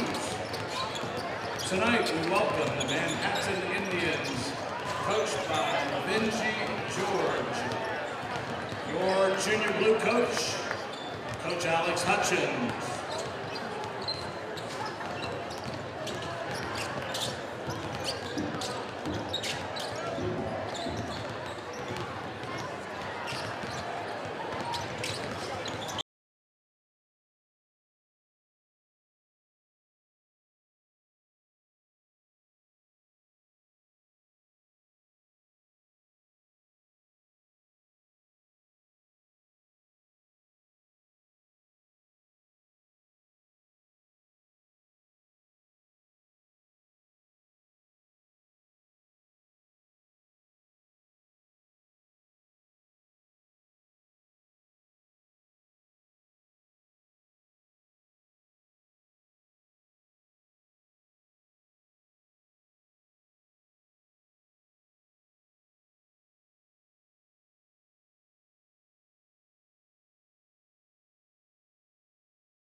At Washburn Rural High School are designed with the primary goal of benefiting our student participants.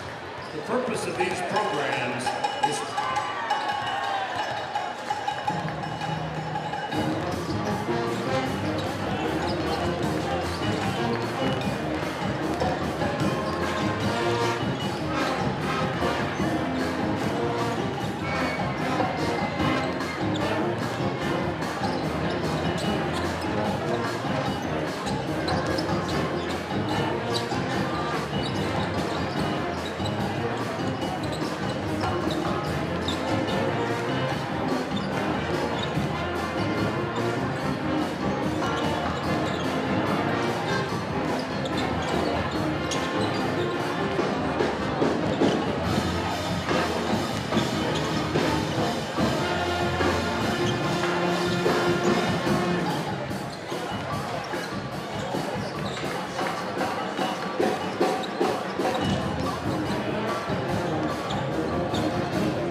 an enriching learning experience while offering opportunities for personal growth and development for all involved.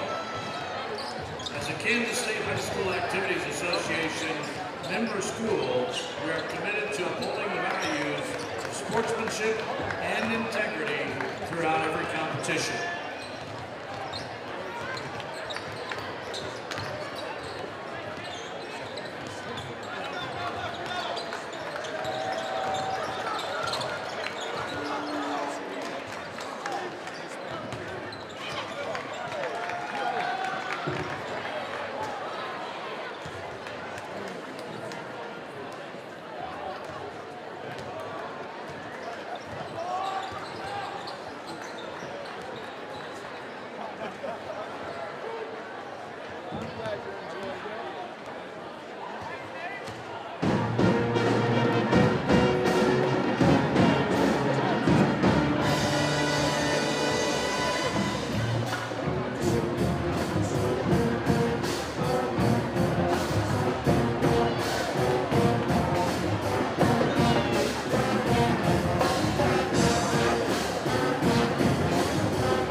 In addition to the student athletes, cheerleaders, and officials, spectators do play a vital role in fostering a respectful and supportive environment.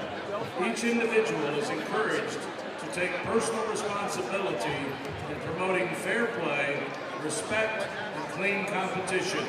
Let's work together to ensure that all involved experience a contest characterized by good sportsmanship and a high standard of fair, wholesome competition. We wish the best of luck to both teams. Thank everyone for their positive contributions in making this a memorable and respectful event.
Washburn Rural would like to thank Cotton O'Neill Orthopedics and Sports Medicine and their doctors and trainers for providing excellent medical coverage at our events. We would particularly like to thank Mr. Dustin Sweet, licensed athletic trainer, for giving our coaches and our athletes the very best medical attention throughout the year.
Welcome back inside of Washburn Rural High School.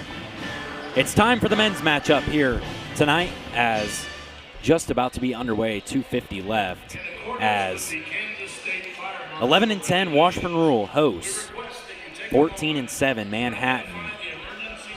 Manhattan coming off a win this past Tuesday, winning 71-60. And Washburn Rural coming off a loss versus Topeka High this past Tuesday, 55-56. Washburn Rural, obviously, Isaac, the vibes right now are not the best, right? But you can turn that around and build momentum going into postseason play. Obviously, still no Simon Rowley, as it looks like he's going to be out for the year, which is very unfortunate for him. But John Hoytel is really starting to come along. He had 20 points last game. Just give me some keys for Washburn Rural tonight. Yeah, you said it. The energy's got to be high. The energy's got to be positive no matter what. John Hoytel's got to have a big game. Got to keep on his hot streak. Cooper Schmidt has to have a good game. They got to try to find him the ball. I felt like they didn't get him the ball that much in that Topeka High game. Right. And they need to get him the ball in the paint more. They need to get set plays inside the paint, allowing for that to happen. And then Brooks Ballard, I feel like he's just going to heat up in this game from three and get him good looks. Correct. We will turn it over to public announcer Chris Ridley for the national anthem and starting lineups here shortly.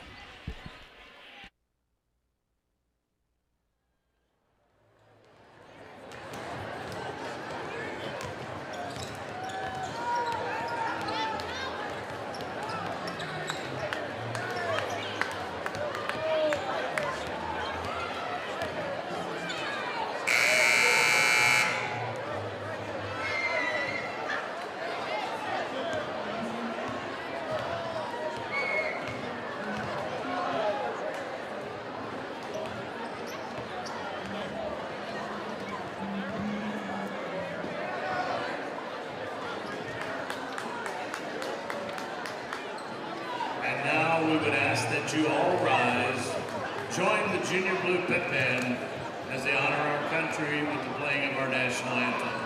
Tonight, the colors will be presented by the seniors of our Air Force JROTC unit. They have all participated in JROTC for 4 years. The color guard will be commanded by Cadet Colonel Evan Garcia. Color guard members are Cadet Colonel Parker Chapman, Cadet Lieutenant Colonel Michael Leonard Jr., Cadet Lieutenant Colonel Mariah McDonald, Cadet Major Kelsey Schneider, and Cadet Captain Aiden Robinson.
Ladies and gentlemen, we would like to take a moment this evening to recognize a respected colleague and leader in high school athletics. Manhattan Athletic Director, Mr. Mike Marsh.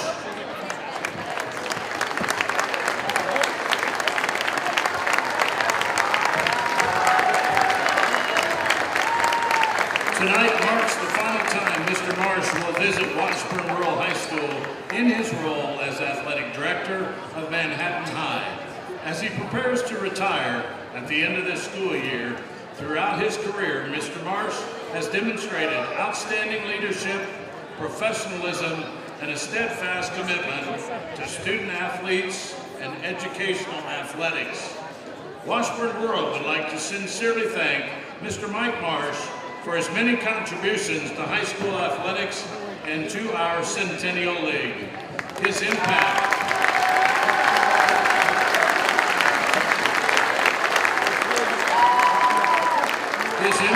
has been felt far beyond his own campus, and his leadership will leave a lasting legacy. Please join us in congratulating Mr. Mike Marsh and wish him well.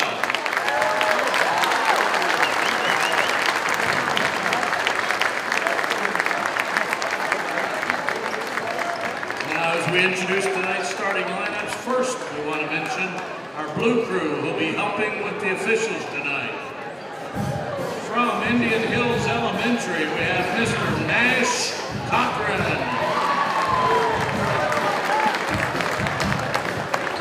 And Parker Winans.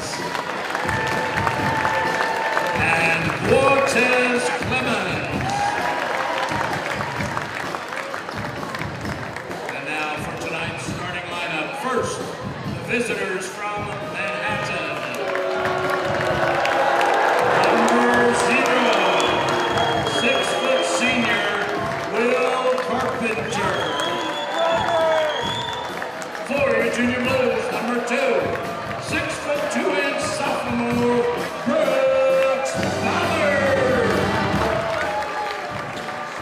For Manhattan, number 3, 6-foot senior, Peyton Goehring. For your Junior Blues, number 10, a 6-foot 3-inch senior, John Horton. Starting for the Manhattan Indians, number 5, 6-foot 2-inch senior, Sawyer Newton. For your Junior Blues, number 22, 5-foot 10-inch senior, Kiefer O'Connor. For the Manhattan Indians, number 12, 6-foot 1-inch junior, Henry Witt. For your Junior Blues, number 23, 6-foot senior, Greg Cicero.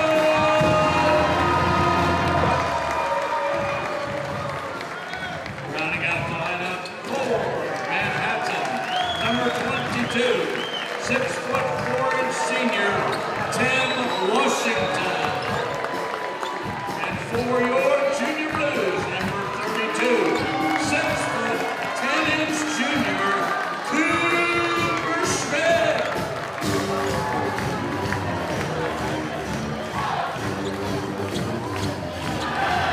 Starting lineups rounding up here at Washburn Rural High School, just about to be underway in the men's side of matchup tonight. 11-10 Washburn Rural hosts 14-7 Manhattan in this regular season finale.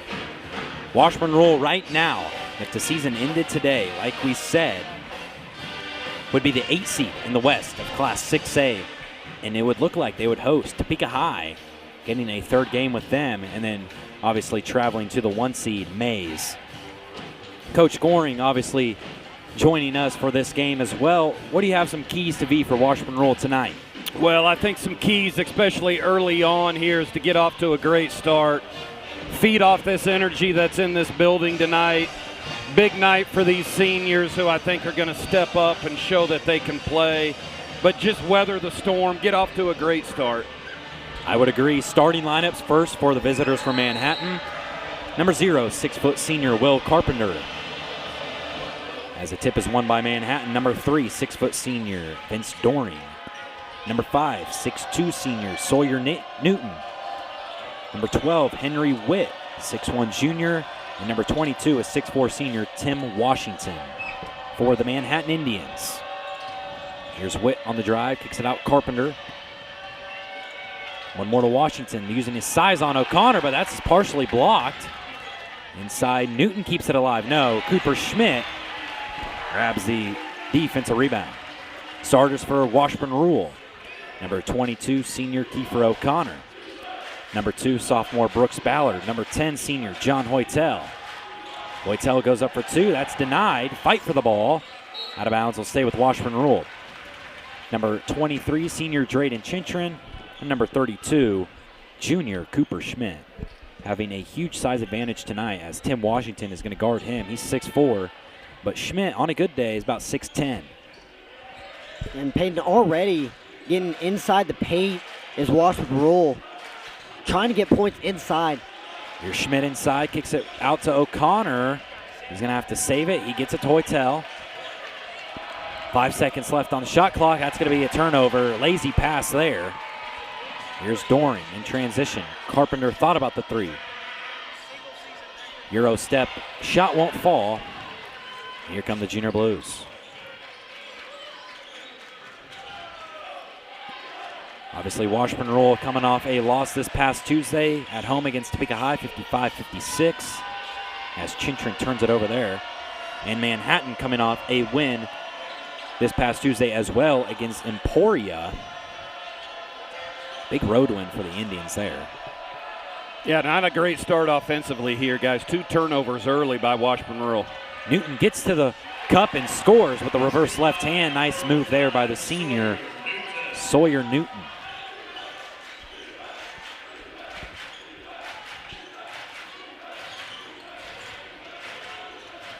Ballard trying to feed Schmidt inside. Manhattan's all over the place on defense right now. And Schmidt was wide open on the block there. Just Ballard couldn't get it to him. Well, that's where you got to fake the pass and then fake the bounce pass, go with the overhead pass. Almost a turnover. It's saved by O'Connor. Here's Brooks Ballard. One more to Hoytel. His 3 ball in the corner. Too strong. Rebound Newton. Intense defense by this Indians team right now.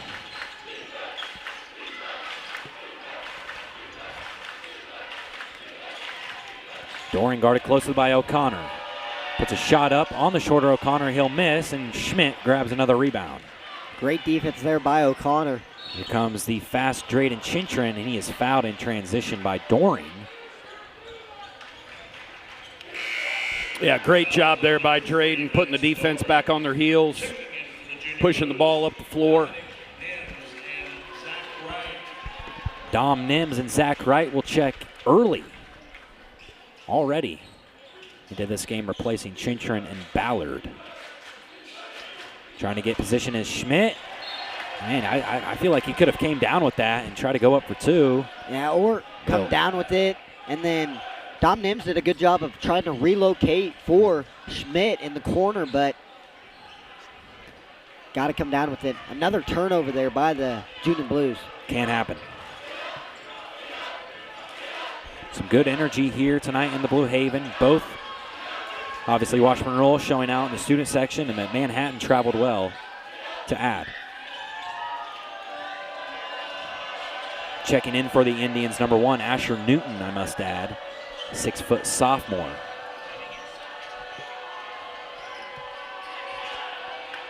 Here's Carpenter outside.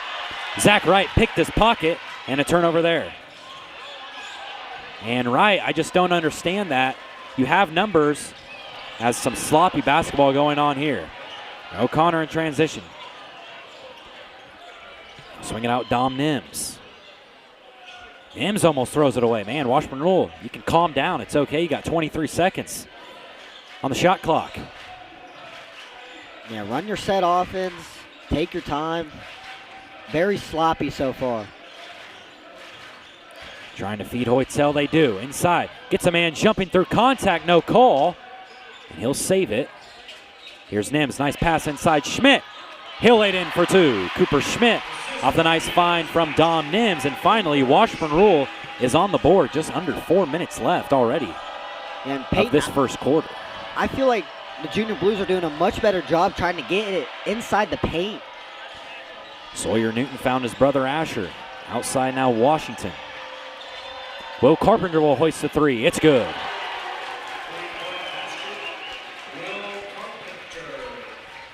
Good close out there by Zach Wright. Just got to come out there with those hands up, ready to challenge that shot.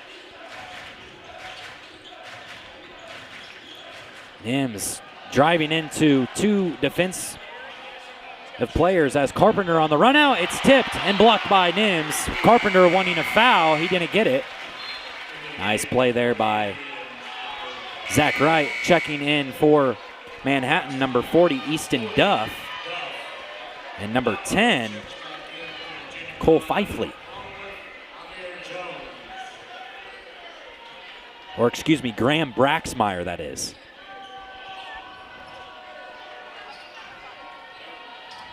Newton inside, that's good defense. And they call a foul. That looked like all ball. And a little out of off balance, I must say, from Sawyer Newton. I don't think that's a foul. Yeah, tough one there for the Junior Blues. Great job by Dom Nims coming out and pressuring the ball. Clear-cut steal. Must add, checking in for the first time for the Junior Blues, number 3, Amir Jones. And Brooks Ballard checking back into the game, replacing Schmidt.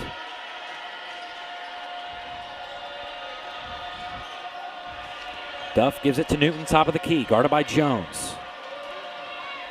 Nice defense by the Junior Blues. And Jones, great defensive play, and he saves it. Ball was deflected. That should have been a kickball violation. They don't call anything. Loose ball. It's going to be a jump ball. Possession arrow favors Washburn Rural. How about Vince Doehring for Manhattan, Isaac, and Coach Goehring? I mean, he's everywhere. Yeah, he's absolutely providing the energy right now for the Indians. This guy's all over the floor. He's diving for loose balls.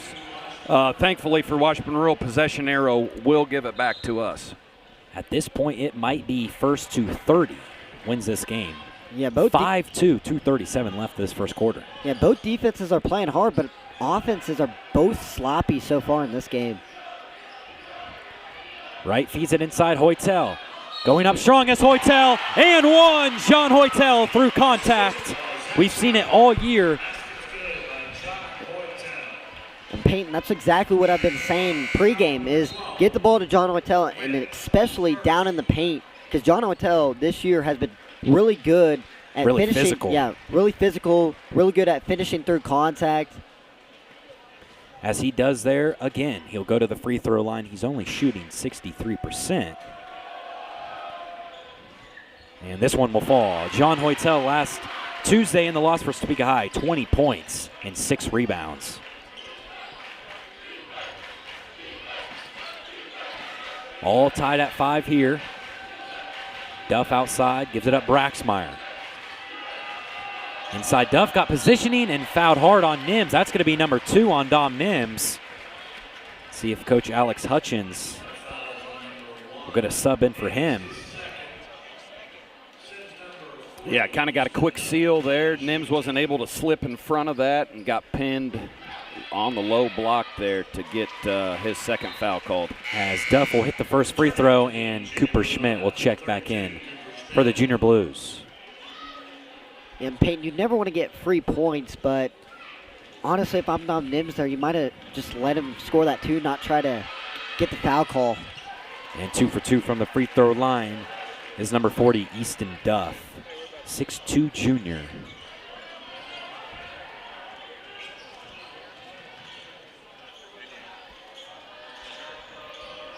Jones, top of the key, gives it up Hoytel. See if Washburn Rural can get some good movement here.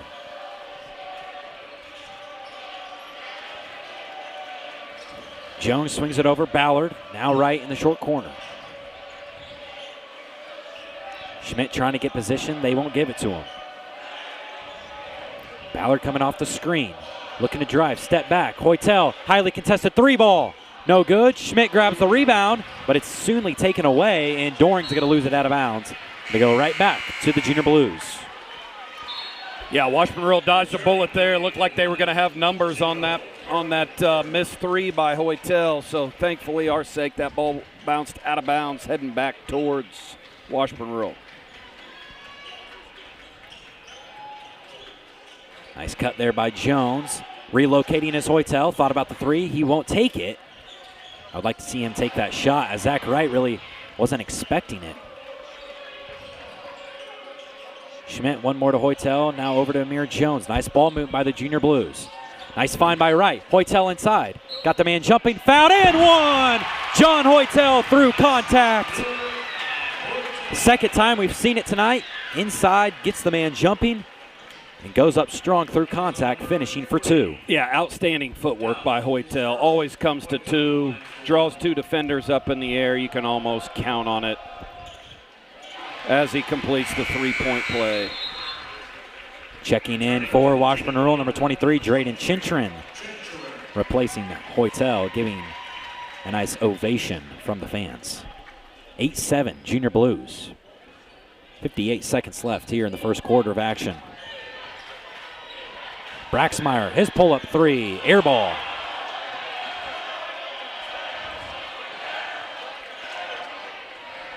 Here's Chintrin, coast to coast, finds Schmidt inside, but it was taken away.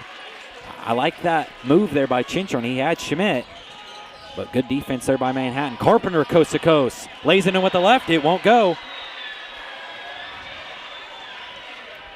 Now, a lot of missed opportunities from both teams so far in this game. Ballard, his long-range three, short. Schmidt, the offensive rebound. See if we can get one good possession here. 20 seconds left here in the game clock. Let's get a good look.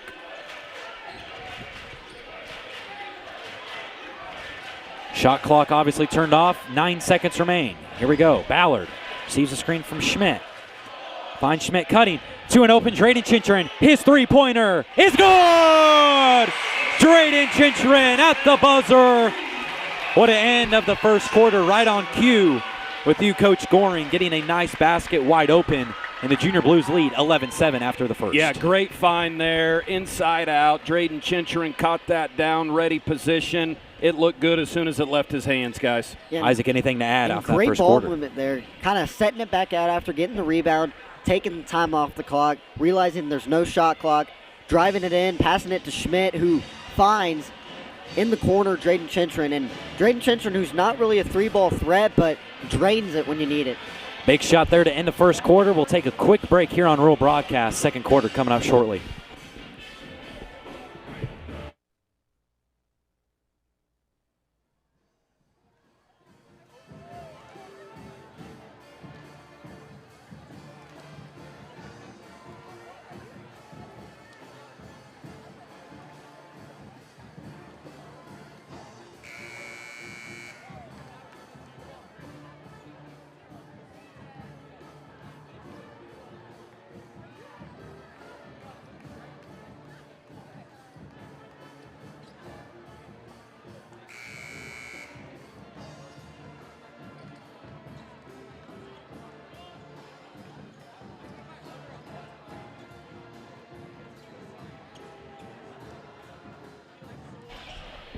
Start of the second quarter underway here. Washburn Rural leads Manhattan 11-7 after a great finish to the end of the first quarter. It's Goehring, almost throws it away.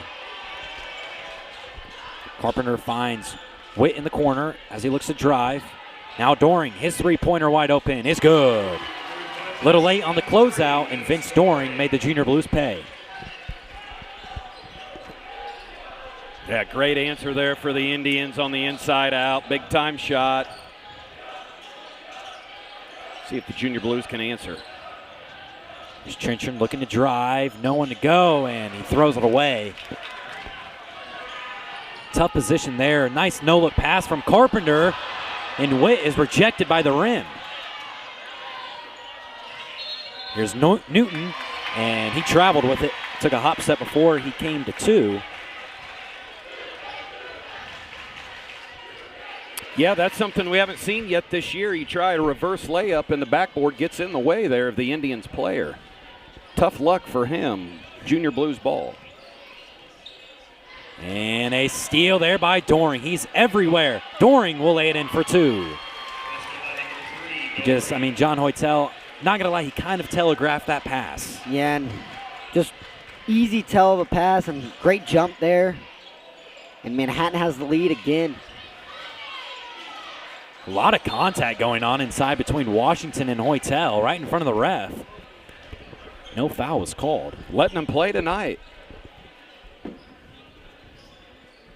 Ballard's going to inbound it for the Junior Blues. He'll get it to Hoytel. Coming off the screen. Ballard thought about the 3, didn't shoot it. Man, great defense there by Manhattan. I think you shoot the first one if you're Brooks Ballard. Yeah, you never want to go into that corner where they can trap. Yep. And he caught it. He caught it in rhythm too. I was expecting a shot there. Washington left wide open. His 3 ball, no good. He's not a big 3-point threat.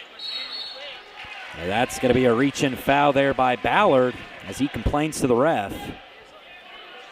Yeah, referee's going to remind him of it.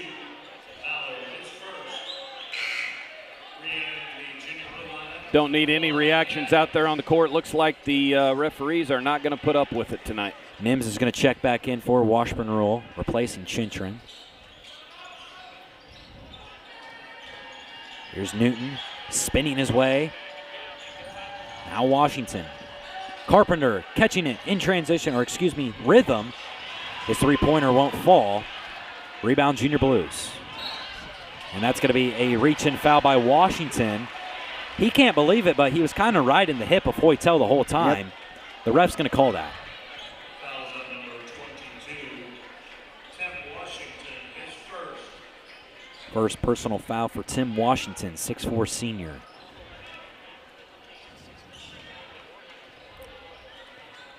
Hoytel on the elbow.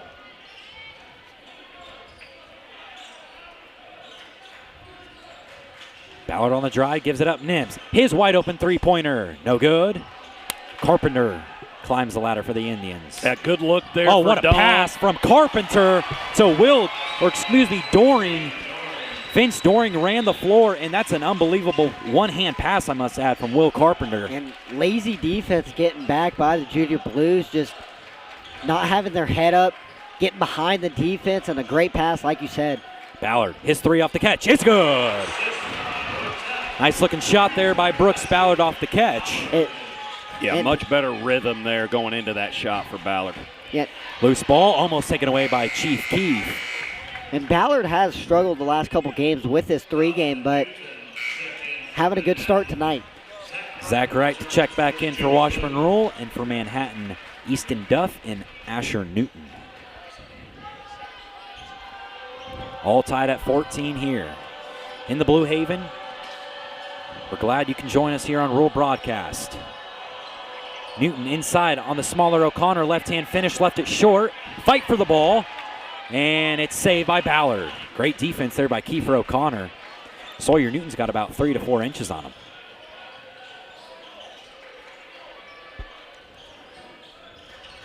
O'Connor on the elbow. Gives it to Ballard. His wide open 3 ball. No good. Just off line.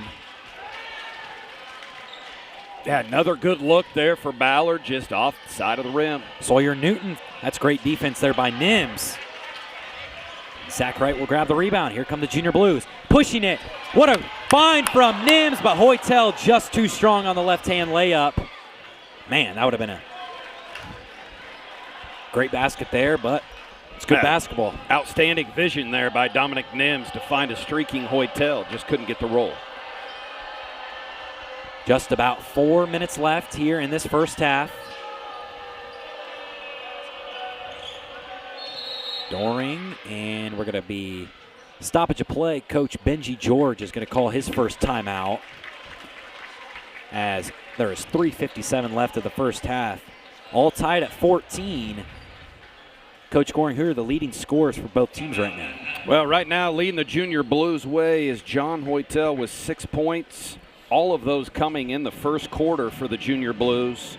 Manhattan is led by number 3. Vince Goehring. Vince Goehring, who's been all over the court tonight.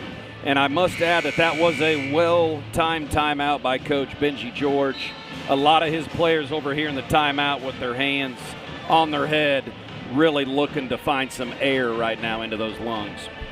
Yeah, to add to that, yeah, the Junior Blues play a lot of guys, played 9, 10 guys tonight it seems like, and so fresher bodies for the Junior Blues and this Manhattan team, and maybe that can play a role as the Junior Blues go to the 2-1-2, the famous 2-1-2 that they ran Tuesday night. See how that plays out for them as, yes, they will be in the 2-1-2 look.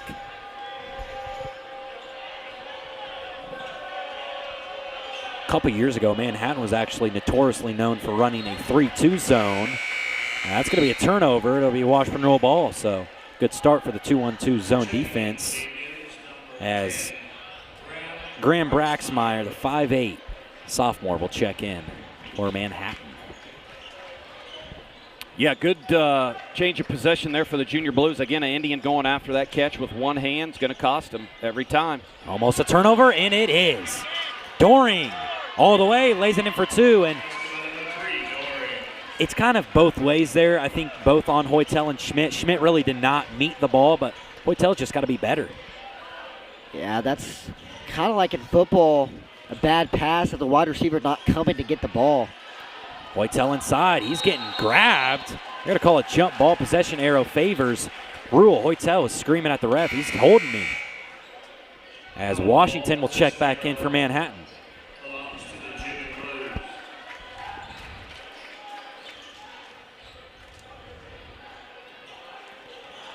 Oh, Schmidt had the open drive. He didn't take it. Ballard, his three-pointer. No good. Schmidt the offensive rebound.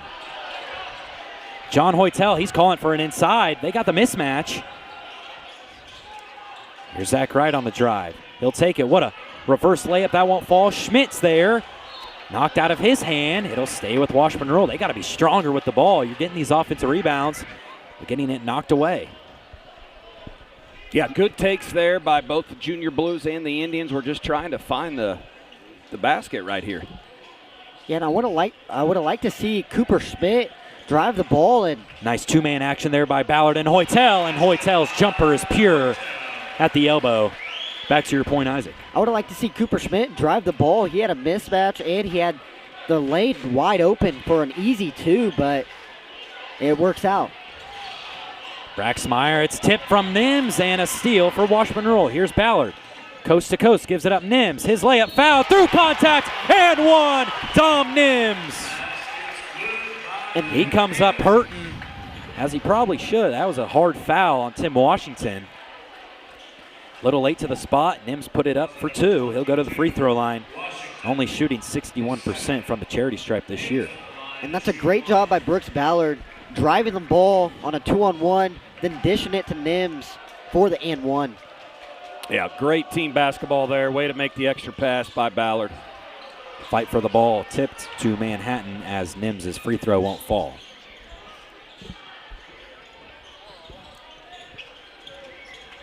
Rural staying in the 2-on-2, and Nims gets himself another steal. Coast to coast, Dom Nims lays it in for 2. And Manhattan's being very careless with the ball, and this 2-on-2 is rattling them right now. Yeah, 2 steals by Nims, just reaching around from behind with the poke free and the easy layups. Newton tries to drive inside. He'll kick it out Washington. Washington finds an open Vince Goehring. His 3 ball is short. Inside Washington and fouled by Schmidt. As no one boxed out Tim Washington there as it fell right into his hands. And that's the only problem with this 2-1-2 zone is that backdoor cutter in the corner is allowed to get rebounds time and time again. Run baseline, yep. Yeah. Washington's first, 2 short. And we're going to have some substitutions for Manhattan. Number 12, Witt, and 0, Carpenter check back in for Manhattan.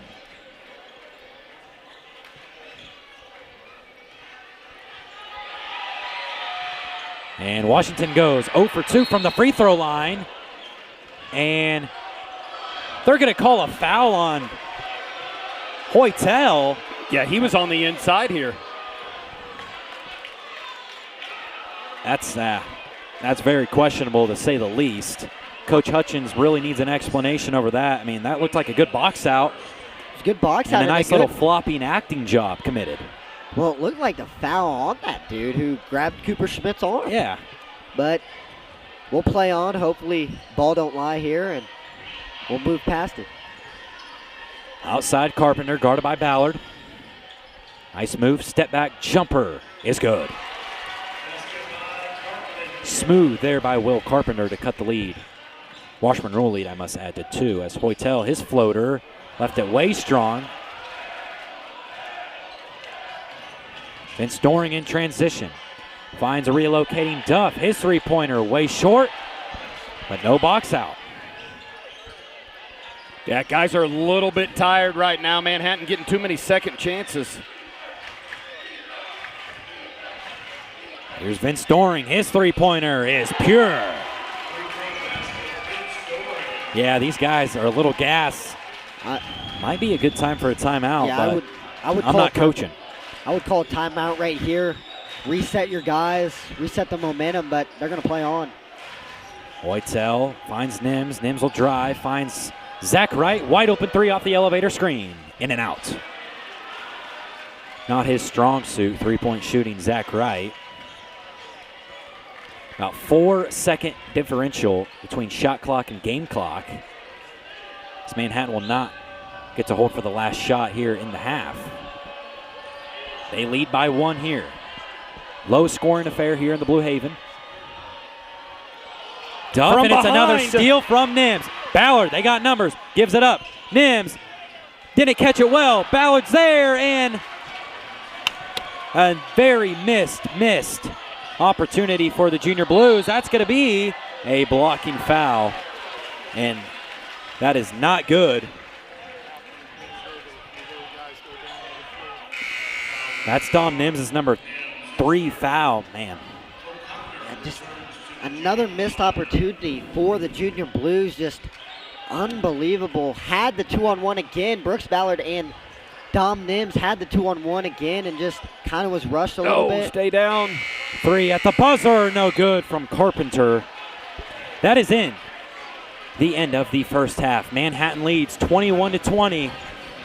We will be back shortly for the second half.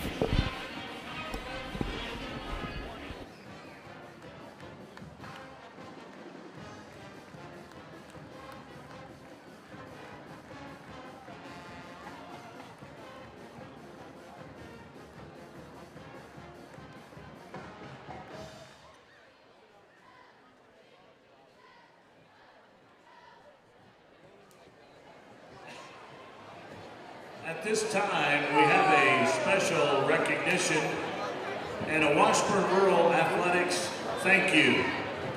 Tonight marks the completion of the first full season of our student-led broadcast on the Washburn Rural live stream.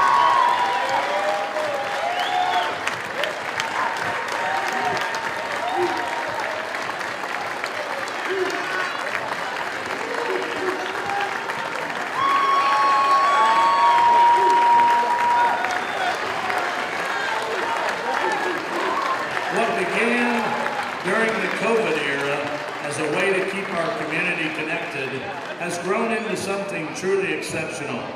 During that challenging time, Mr. Jeff Hinshaw partnered with USD 437 staff to ensure that our families and fans could continue to support our student athletes, even with limited in-person attendance. His commitment never wavered, and today he continues to deliver the best live stream in the state of Kansas.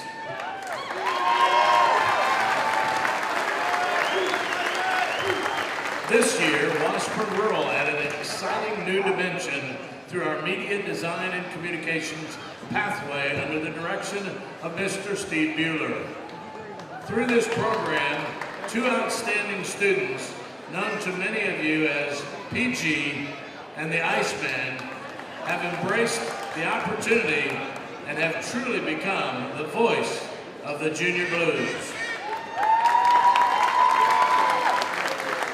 We would like to extend our sincere appreciation to Mr. Jeff Hinshaw and his dedicated student camera operators, Olivia Koch and Maddi Bahr, for producing broadcasts that rival ESPN level quality.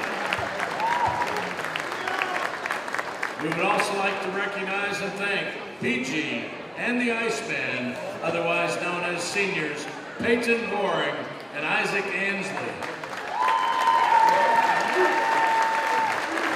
They have continued to show professionalism, preparation, and passion in delivering play-by-play coverage on the Rural live stream. Your hard work, talent, dedication help connect our community, celebrate our student athletes, and showcase the very best of Washburn Rural. You are both a valued part of what makes Washburn Rural such a special place. Please join us in thanking and congratulating all of them for their tremendous work.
Okay, so Peyton and Isaac now, I'm going to flip the script here, guys, and ask you guys a few questions here at halftime. So, Peyton, we'll start with you. All right.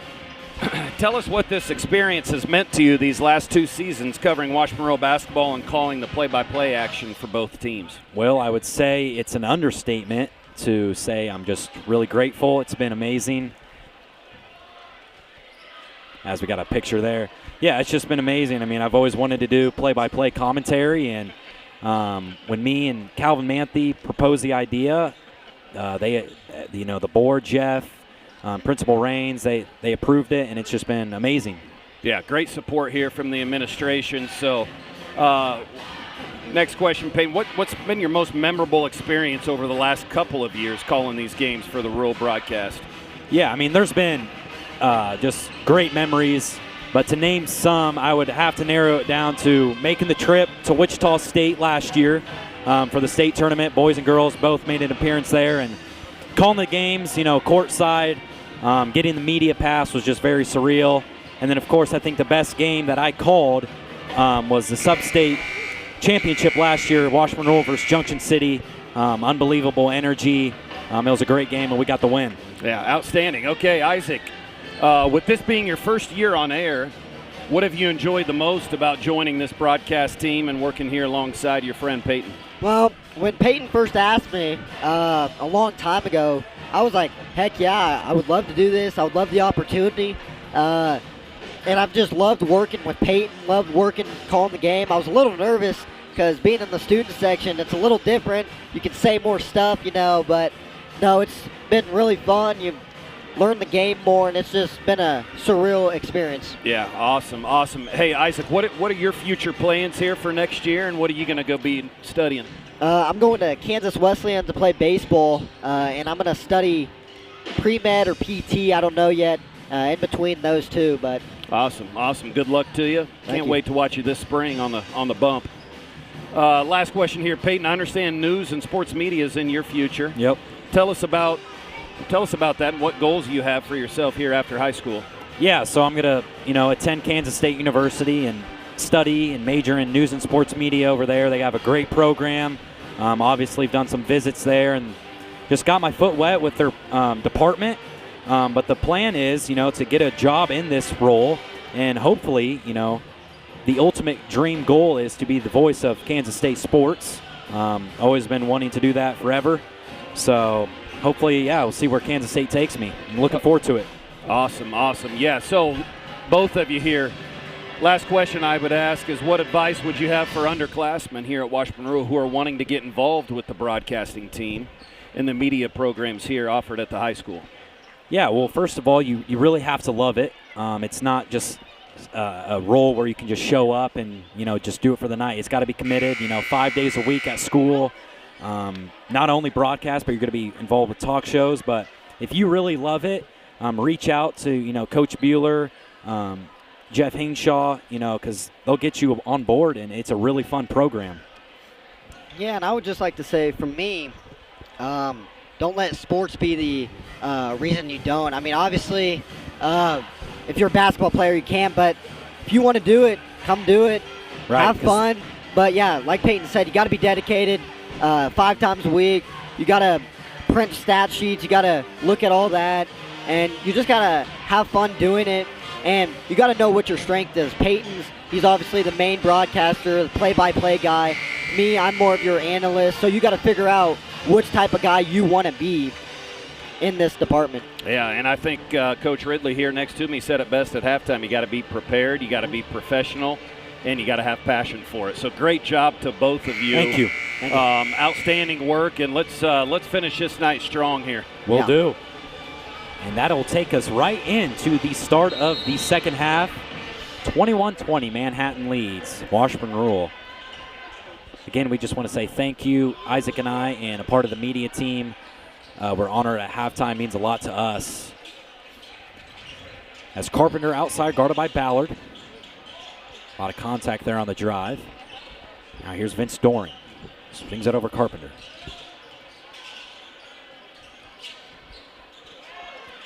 The tip there by Ballard. Here's Washington. They got numbers. Newton spins inside. Looked like he got away with the travel.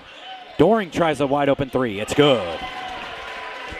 Loose balls are kind of leading to some lazy closeouts and open threes for Manhattan. Washburn Rule's got to get back on track on the defensive side. 100%. It's a gamble, but it just didn't pay off. Ballard off the catch. His three's just too strong. That's a good miss. Yeah, good rhythm jump shot there by Ballard. Inside Washington. Pass was deflected by Hoytel, and he'll stay with Manhattan. 24-20, Manhattan.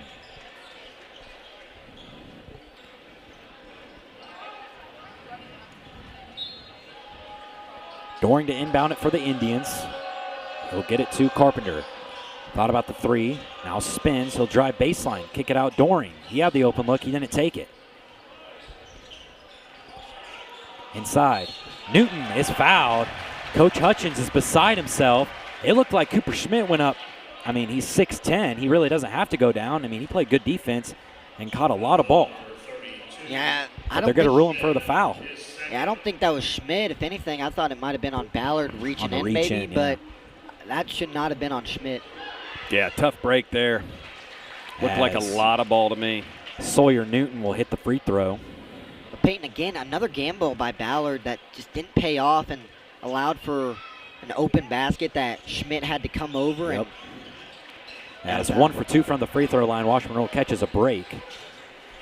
25-20 Manhattan leads. Washburn Rural still scoreless here in the third quarter. Voitel top of the key. Schmidt trying to get position inside. They feed it to him. Finds a cutting Chintrin. Goes up for 2, and he's fouled hard. Looks like he was fouled on the neck.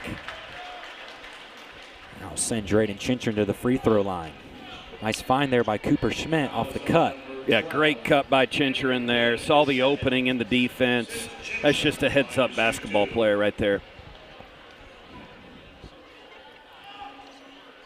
Chintrin's first, nothing but net. Obviously, Drayden Chintrin, a very talented three-sport athlete. 2025 boys soccer state champion. Obviously, a very good basketball player. And, of course, he won 4x1. He was a track state champion last year as well on that 4x1 team. 4x4, I should say. Setting a school record. Very dedicated athlete here. As he went 2 for 2 from the free throw line there. Witt, wide open 3-ball. Air ball. I would still like to see some better closeouts, though, for Washburn Rural because, Witt's not a bad three-point shooter. That was kind of lazy there by Washburn Rural.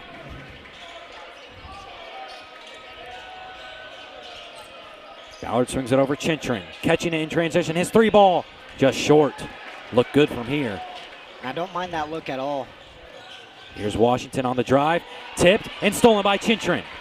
Here's Hoytel, gives it up. O'Connor in transition. One more to Ballard. Brooks Ballard, his pull-up jumper highly contested, in and out. Fight for the rebound, and Manhattan's got it. Would have liked to see that shot fall for Ballard. Yeah, or I would have liked to see him kick that to the corner. O'Connor was wide open. Yeah. As another foul, Cooper Schmidt getting really flustered. He's asking the ref, what did I do? He's 6'10". And that is his third personal foul. Yeah, he just can't catch a break right now here defensively, guys, for the Junior Blues, picking up his third foul. And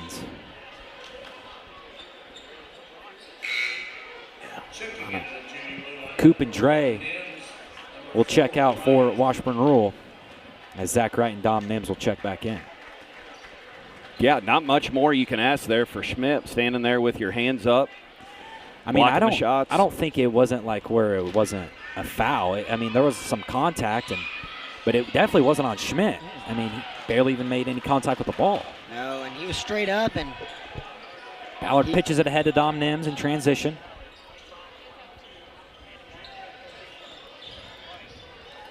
Now O'Connor gives it up. Hoytel, almost a steal. Relocating is O'Connor. His 3 partially tipped, and a great rebound there by Newton off the tip.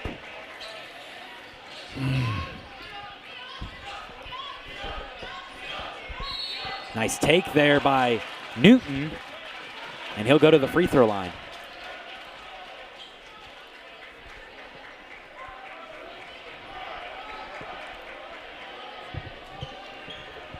Sawyer Newton really finding his mark. That is Dom Nims' 4th personal foul. And ball don't lie, as they say. Miles Bradley's going to see his first action tonight. Yeah, Dominic still confused going off here to the side on that foul call. I don't know if they got a number switched up on him or if that one truly was on him. And 0 for 2 from the free throw line. And again, why? What's the rush? What's the rush? I don't understand. Coach Hutchins is screaming at Zach Wright. You can calm down. Yep. Just because Miles Bradley called for it doesn't mean you pass it to him right away. And you don't need to pass that ball. You right. Zach Wright, you know how to dribble. You can take the ball up the court. You can hold it, wait for the defense to get back, dribble it a little bit, then give it to Bradley. Another costly turnover there for Washburn Rural after Sawyer Newton went 0 for 2 from the free throw line. And a nice slip, and Newton lays it in for 2. And timeout. Alex Hutchins, he is furious with his team. No communication, it appears, with Ballard and O'Connor. Yeah, just no talking out there right now on the floor, guys. The gym has gone silent. Not a lot of energy in here. We're going to need someone to provide a spark for us right now. Coach Hutchins trying to do that in this timeout. I mean, we can hear him from here, guys. We're going to take a quick break on Rural Broadcast.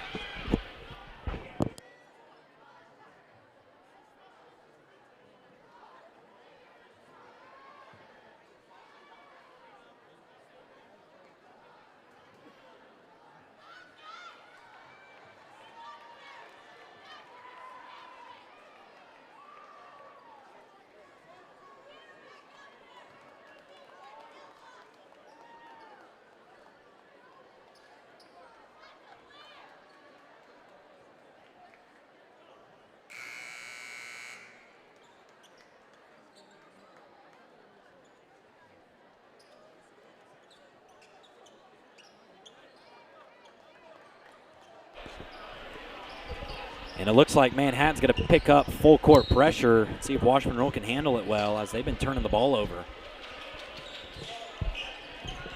Wright and Ballard playing keep away here. And they finally get it across, just beating the 10-second call. Washburn Rural needs a spark here on offense. Here's Ballard, almost lost it. Miles Bradley on the cut right. Finds a cutting O'Connor. O'Connor loses it, taken away. Sawyer Newton, he got away with a travel, or he didn't. That's a good call there by the referee. That is going to be a traveling violation. Took about one, maybe two extra steps. And Peyton, I would have liked to see Zach Wright just go up with that. He's been physical the last couple games, and he should have just went up with that. If he draws the foul, or he just makes it. Another almost turnover there. Getting a little careless. Value the ball. Inside Hoytel, gets positioning and lays it in for two. A very risky pass by Ballard, but Hoytel grabbed it. Here's Carpenter in transition, wide open three, very short. Here comes Hoytel. Washburn Rule's got numbers if you push. Right, oh my. I just don't understand. You got, if he did not see the defender, or, I mean, he did a baseball-style pass and went to the third row, almost hit Principal Ed Raines. Well, the problem was there that he got airborne, guys. You don't ever want to leave your feet to make a pass, and once he got airborne, yeah, that thing was sailing right over the head. And I also feel like he went the opposite way. He tried to go with his right. He had so much more numbers to the left side of the court. Checking in for Manhattan, number 24, Hatrup. Washington on the smaller Bradley. That might have been 3 seconds in the lane, or maybe a travel even. He got away with it, and he puts it up for two. Again, Manhattan just keeping Washburn Rural here at arm's length. We need someone here to step up to cut into this 5-point deficit. Ballard inside to Zach Wright. Gets a man jumping, finds it open. Miles Bradley, his three ball. Just too strong. And here comes Manhattan. They got numbers. Carpenter leading the pack. Coast to coast, he lost it. Nice steal there by Bradley. Here's Ballard, coast to coast. And that's going to be a foul. I was about to say, that was a big reach in transition there. They're going to get Asher Newton as Washburn Rural is going to get Drayden Chintron and Amir Jones back in the game. And Manhattan, Henry Witt, and number 40, Easton Duff. Yeah, get some fresh legs in there for the Junior Blues. Hopefully provide a spark here coming off the bench. Nice defense there on the inbounds pass by Manhattan. Side Hoytel. Almost losing it. Swings it over O'Connor. Kiefer drives, give it up Chintron in the corner. Hoytel finds an Amir Jones, his open three ball. Just short, fight for the ball, Manhattan's got it. Yeah, Manhattan was in a 2-3 zone right there. And they were all over the place. Yep. As a nice drive by Goehring, no one stopping the ball. And it is a 7-point lead here. Yeah, getting into a critical part of this game here. If Junior Blues want to keep this within arm's length here, we need a big possession right here. Jones, almost a steal. Manhattan's all over the place on defense, and that's going to be another foul on Newton.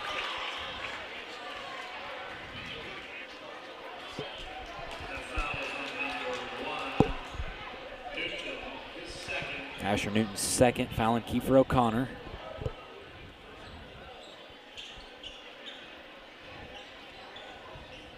See if the Junior Blues can't get downhill here and get back to the charity stripe. Top of the key, Zach Wright.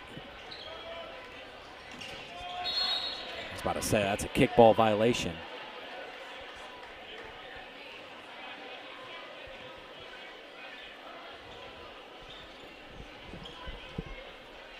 I mean, there is no energy right now. Not there. Big student body, really just standing on their hands at this point. Need a big bucket to wake them up. Hoytel now Chintrin. 20 seconds on the shot clock. Here's Zach Wright on the drive. That's going to be a foul. Pushed in the back by Witt. So Washburn Rural is drawing a lot of fouls. I'll give them credit. Yeah, that was kind of the first time in this possession that you saw someone from the Junior Blues get downhill, like Coach Gordon was saying, get in the paint, drive the basketball, and results in a foul. Carpenter's going to check back in for Manhattan. 3-point is good for John Hoytel off the inbounds pass. Big shot for John Hoytel. And that's going to get the student section finally back into it as they chant defense. Junior Blues down by 4. Goehring on the drive, leaves his feet. Inside Duff, guarded by Hoytel. That's going to be a jump ball. Possession arrow favors Washburn Rural. Yeah, Hoytel just kind of bullied him there. As soon as he went to put it on the floor, John pretty much said, not today, tied him up. Junior Blues ball. I think if it's any player that needs to take over, it's got to be John Hoytel. Yeah, look for these 3 seniors here to step up here for Washburn Rural. Amir Jones inside. Turnaround Jay. It's good. Amir Jones, highly contested jump shot falls. And there's the spark we needed right there, guys, off the bench. Amir with a highly contested jump shot to pull the Junior Blues within 2.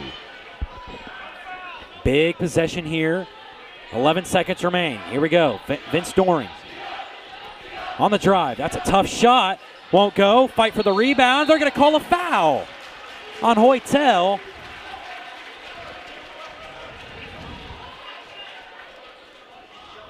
I don't understand that call. I mean, Hoytel went for the jump for the rebound, and Manhattan guy kind of just grabbed him too, but then he fell down. Yeah, tough call there. Doesn't help when all 4 Manhattan coaches Carpenter, up barking. 3-pointer, good at the buzzer. And Manhattan gets bailed out by the officials, and they hit a 3 at the end of the half, 34-29. Coach Goehring, Isaac, what do you take away from that third quarter, starting with you? Yeah, just a tough way to there to end the quarter. Junior Blues have done a great job fighting back, cutting it to 2. Kind of got a bad bounce on a bad call down here. So Coach Hutchins still getting an explanation there at the end of the quarter. But Junior Blues going to need a big stand here. It's Manhattan's ball to start the 4th, and they're going to have to get them going downhill in a hurry. Yeah, and you got to find your playmakers. You got to find John Hoytel. Got to find your senior leaders. But also from the 3, you got to find Brooks Ballard. Yeah, he's got to get going. He's been pretty cold tonight. And I like Coach Goehring's point in the third quarter. You got to get downhill. Zach Wright's at the game. Expect him to drive the ball into the paint, draw a foul, or finish at the rack. Fourth quarter just about to be underway here. Washburn Rural, I mean, they desperately need a win to get back on track. They're on a little 2-game losing streak. Both games they should have won. Mm-hmm. And especially right before the playoffs, a big win against a conference rival can be a big-time momentum shift going into the playoffs. I would agree. It will be Manhattan basketball. out of the inbounds.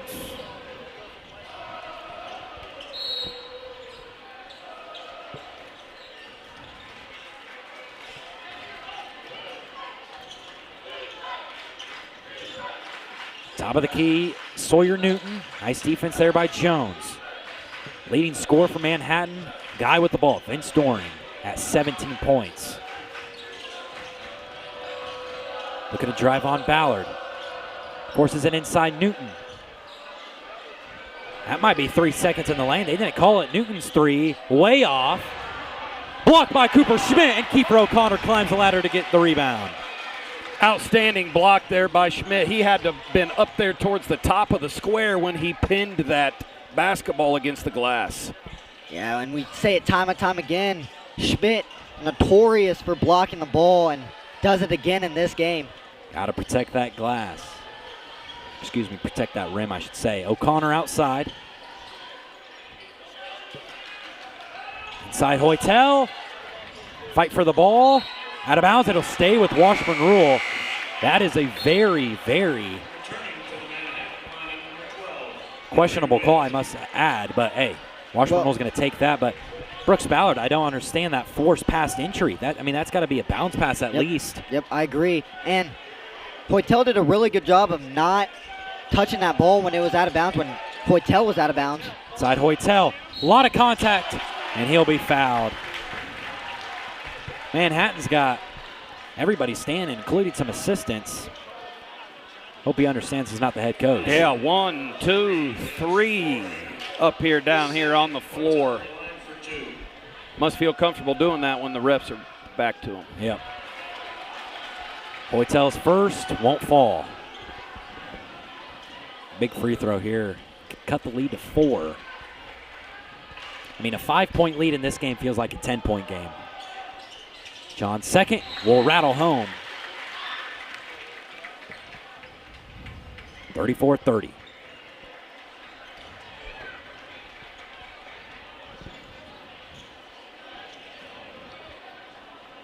.652 left of this fourth quarter.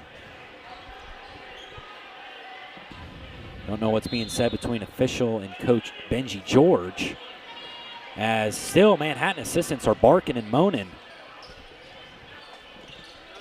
Finally sit down. Here's Doehring in the corner, gives it up Washington. Ball was tipped and Cooper Schmidt gives himself a steal. Hoytel's pushing. O'Connor coast to coast. Lays it in with the right hand. And Junior Blues down 2. In the 2-1-2 zone. Works again. And Cooper Schmidt with great hands in the paint. Hands up and active on this defense here. Let's get another stop. Wait on the take. Inside Newton. Newton, that's going to be blocked all day. Falls into the hands of Washington. Amir Jones and Cooper Schmidt partially got a tip. No one boxed out. Washington fell right into his hands. Top of the key, Hoytel gets it in Schmidt. One more to Ballard. To O'Connor. His three-pointer. No good. O'Connor is a good three-point shooter, but I think everyone in the gym would rather have Ballard shoot that. Yeah. A great look there by Kiefer. Just front of the rim miss. Just need to lose those legs a little bit more on the next one. Carpenter pull-up three. Short. Rebound falls into the hands of Chief. 5:32 left of this game. Junior Blues down by 4. Trying to avoid a sweep. Ballard thought about the pull-up. He didn't take it. Feeds it inside Hoytel. Pass was deflected. He tried to skip it over to O'Connor. And Zach Wright and Dom Nims are going to check back in for the Junior Blues, replacing Amir Jones and Kiefer O'Connor.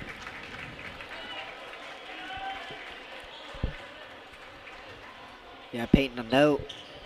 Dom Nims has 4 fouls, so he has to be careful on the defensive side, but can be an offensive scorer if they can get him the ball.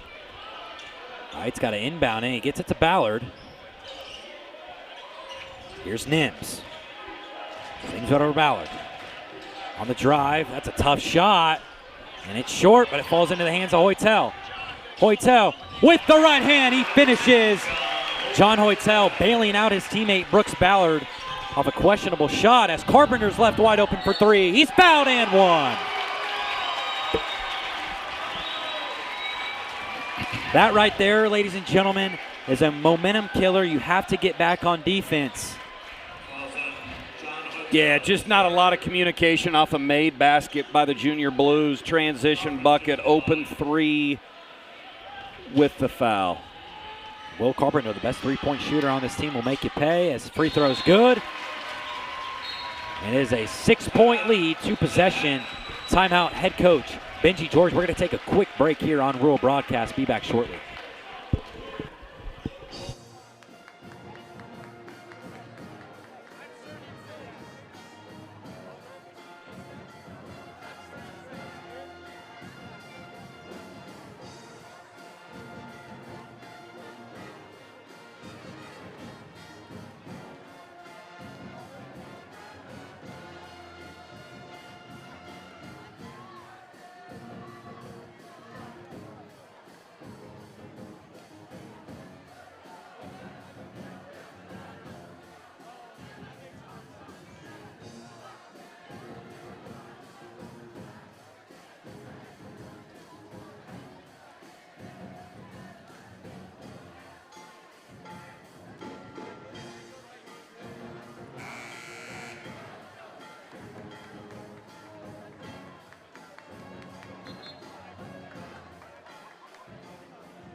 .452 left of this fourth quarter. Junior Blues 34, Manhattan 40. Off a huge 4-point play there by Will Carpenter. Washburn Rural has no time to waste here.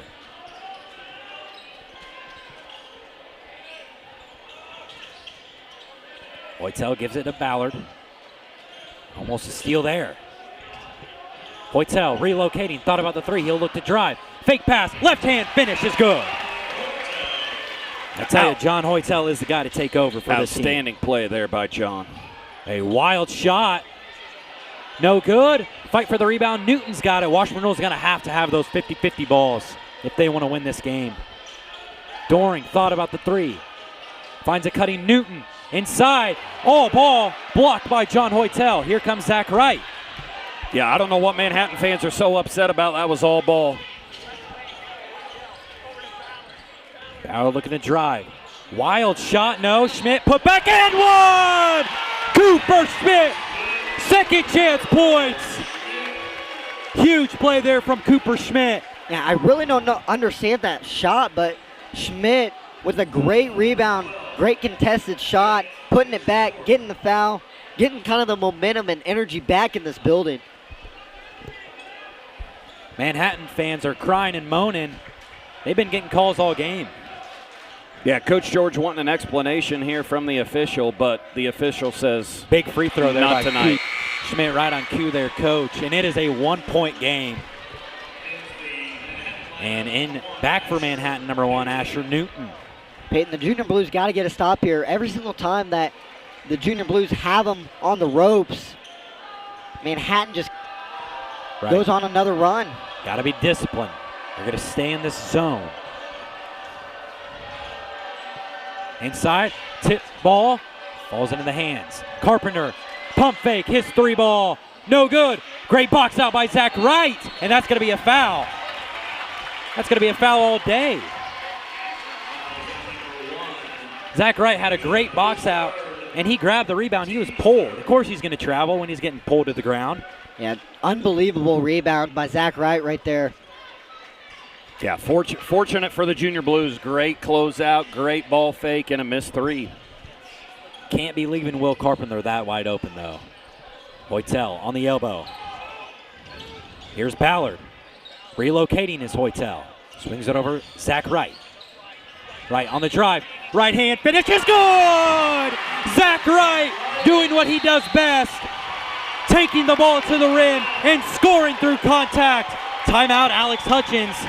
Washburn Rural has a lead 41-40 here in the Blue Haven. Yeah, buckle up here, Peyton and Isaac. This is just what you wanted here on senior night. 41-40, Junior Blues clinging to a 1-point lead right now. Isaac, what do you got? An unbelievable take by Zach Wright. We've been talking about it all game that you just need points in the paint, driving, like Coach Goehring said earlier in the third quarter, and it works. You see that it's working, the drive by Zach Wright, who's physical, finishing, and what a take. 41-40. Yeah, Zach Wright got the position. He knew he was going to take it to the hole no matter what. And Junior Blues lead 41-40 in this low-scoring affair. That's right, Isaac. That's why they don't call you the best color guy in the world. 3:11 left to play here. I appreciate that. Is that a dodgeball, a true underdog reference? Dodgeball / Major League. Yeah. Both great movies. Great movies. Junior Blues going to stay in the zone. Oh, my. That's too easy. I mean, Vince Doehring just drove the length of the court.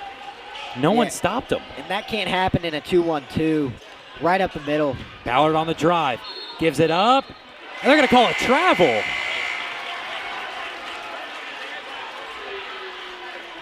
I thought he had a good pivot foot there, and it is what it is. But I don't agree with the call, but it wouldn't matter because he turned it over, passing to Cooper Schmidt. I thought Brooks Ballard had the chance to shoot it. Go up for two. We play on. Yep, tough break, but next play. Goehring on the drive. Floater off the glass. It's good. And Manhattan has kind of figured out this 2-1-2 zone. They're screening one of the top guys and basically having Doehring go on Cooper Schmidt one-on-one, and his speed beats Schmidt every single time. Ballard, wide open three ball. No good. Schmidt, the offensive rebound. Outside, and it's thrown out of bounds. Yeah, just a little misfortune there, a little mishandle there by Zach. Man, Brooks Ballard had a wide open three. All you can ask for Washburn Rural. He just couldn't get it to fall. Yep, going to match up now at this point. Manhattan's got this 2-1-2 as they're screening the side of zone, like you said, Peyton. Doehring all the way to the cup. No good. Blocked by Schmidt. Here's Nims. Gives it up Hoytel in transition. Right back to Nims. Nims finds a relocating Brooks Ballard. His three-pointer is good! Brooks Ballard for three! We're all tied at 44. Great find there by Dominic Nims. Again, 2 feet in the paint. Kick out to Brooks. Seal it. And that's exactly what I was going to say, Goehring. Washington on the drive. Paul was tipped. And an easy lay-in. Kind of appeared Brooks Ballard just gave up on his man. Yeah, that was weird, but got to score.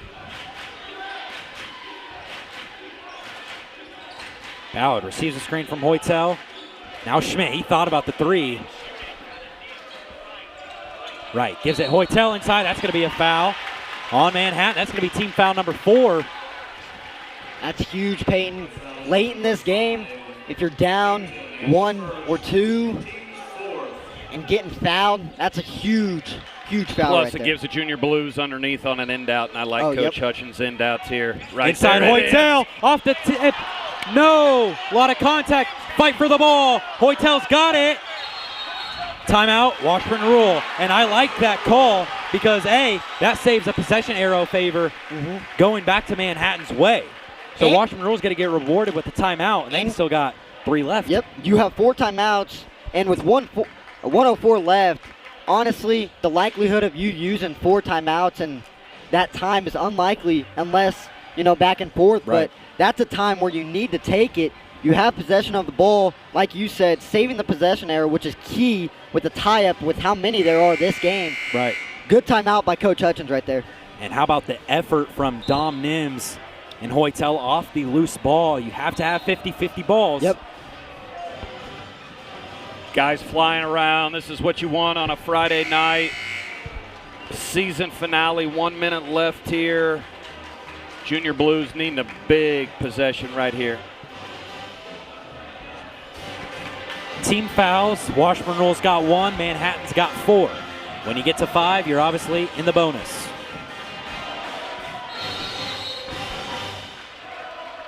Here we go. 1:01 left this ball game. Mims outside, forces it inside, almost thrown away. Here's Hoytel inside, gets a man jumping through contact. He finishes! John Hoytel, 46-46. Crowd starting to get into it here at the Blue Haven. Great job by Hoytel there, under 2 feet, control with the finish. Carpenter on the drive, blocked by Schmidt, he's got it! Here's Hoytel. Shot clock is turned off. Here comes Ballard. Washburn Rural, I think you hold as long as you can until you can get a timeout. Ballard almost loses it. Timeout, Alex Hutchins, man. That's that a good was call. Close. Great call by Coach there. We were getting pretty close there to the backcourt line, as well as the 5-second call. Yeah, and Brooks Ballard was kind of getting clamped there. Good call for the timeout. Like you said, almost lost it and almost backcourt, but 16.3 seconds. If I'm Coach Hutchins, you just got to tell your guys, settle down. Take the last shot. Yep, got to take the last shot. Don't leave any 5 seconds left because Manhattan, yeah, they got timeouts. And you got to look for John Hoytel. I mean, you got to. He's your best player. I would like to see him either from the three-point line driving, or if you can get a seal from Schmidt and a little dump pass on the block for an easy 2. I tell you, a little deja vu from Tuesday night. Yep. I would like that too. The good thing is Washburn Rural are tied. They're not trailing. Yep. And 14 fouls for Manhattan. Yep. So if they get over physical here and aggressive, we can draw a foul and get to the line and earn them through the free throw line. Here we go.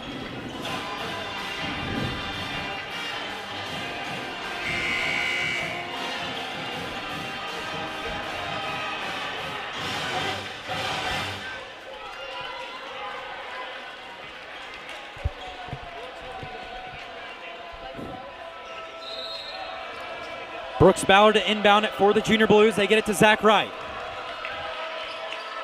Now Ballard swings it over Cooper Schmidt. 10 seconds.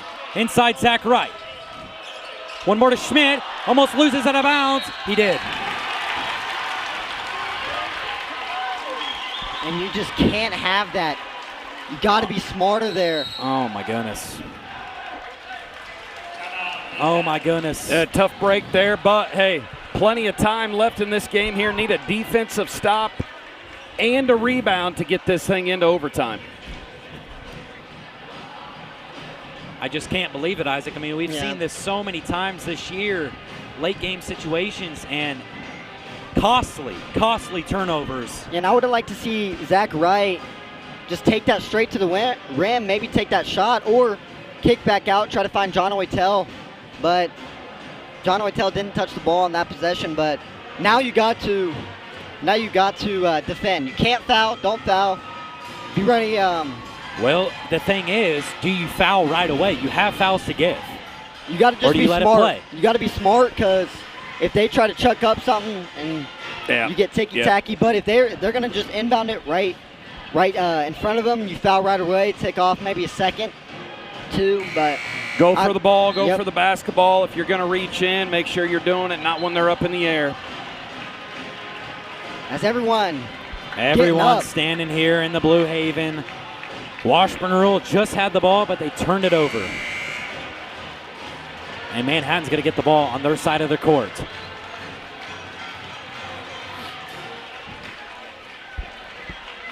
Need a big defensive stand here. Yep. Here we go. Vince Doring to inbound it for Manhattan. Gives it to Witt. His three-pointer. No good. Fight for the rebound. Loose ball. And that is overtime. Wow. What a look. What a look for Witt. Look. That is probably not the guy they wanted shooting it, but kind of a defensive breakdown there by Washburn Rural. Yeah, great look there by the Indians. Rural's fortunate to get this one here to overtime tonight. Wow, Isaac. Coach Goehring, I mean, this is unbelievable. Everything we asked for here on senior night against conference rival Manhattan. Yeah. Tied up 46, overtime. Here we come. Yeah, and I think late in this game, with 2 minutes left, Washburn Rural kind of took over offensively. They drove the ball. They found John Hoytel, who's been outstanding in this game, and then their defense has been pretty good. You got to stop Goehring, who has 17, I think more now, but he's been quick off the ball, can get to the rim, but as of right now, you have the momentum going into overtime. Look for Zach Wright in overtime, who won it for us against Emporia. Yep, with that left-hand reverse layup right on cue. But my question is, does Washburn Rural come out in the 2-1-2 zone or man-to-man?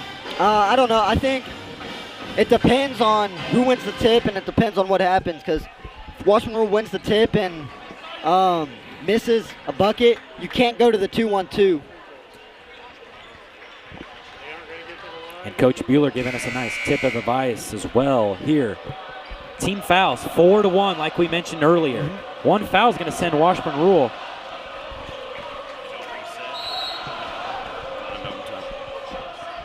Yeah, huge advantage there for the Junior Blues.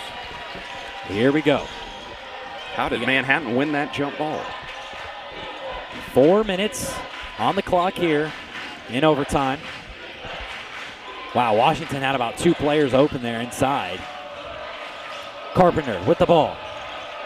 Trying to dance on Schmidt. Goehring's 3 wide open. It's good. Yeah. It's the Vince Goehring show here in the second half, folks. Just the dagger. The guy has been unconscious behind the line. That's his 24th point on the night.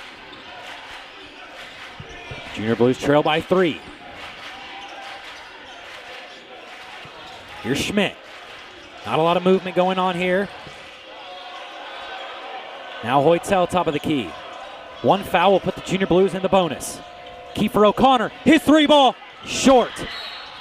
And we're gonna have a foul. It'll stay with the Junior Blues. That's gonna send, I think that's gonna send Cooper Schmidt to the free throw line. Yeah, that's huge.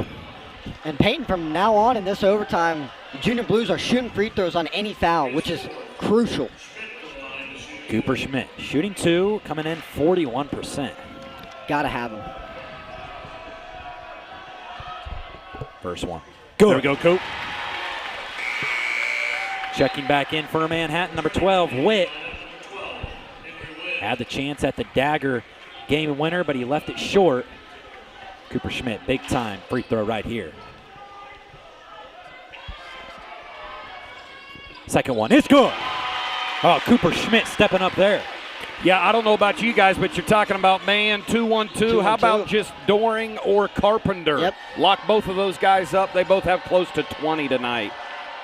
Washington outside looking to drive, gives it up Newton. Might have gotten away with the travel. Blocked by Schmidt. Climbing the ladder is Coop to get the rebound.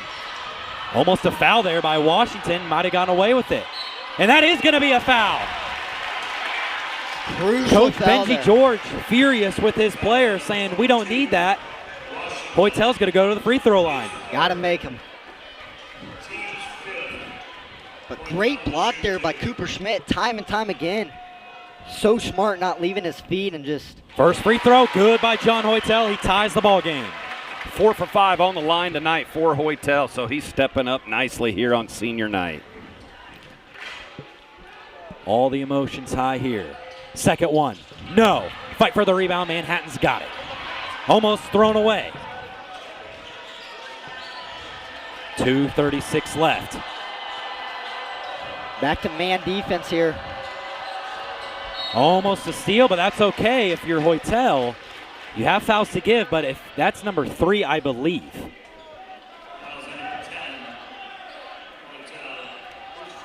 His 4th. Got to be careful. If you're Coach Alex Hutchins, you cannot afford to take him out. Yeah, there's a lot of guys with 4. Washington inside, fouled, and 1. Yeah, Washburn Rural got caught sleeping there. We didn't even know that they threw the ball in bounds. Kiefer O'Connor guarding Tim Washington. I mean, that's a mismatch every day of the week. I hate to say it. Yeah. Big free throw here from Tim Washington. Gets it to rattle home, and Manhattan leads by 3. Still a ton of time left. You can run all your offense. Just got to get a bucket. Top of the key, Hoytel. Now Ballard. Swings it over O'Connor. Ballard, pull up three. A lot of contact. No call. No call. Brooks Ballard had no landing space, and then there was a lot of contact on the shot. What's the referee looking at? And then they get Cooper Schmidt with an over the back, which I disagree too. He was straight up.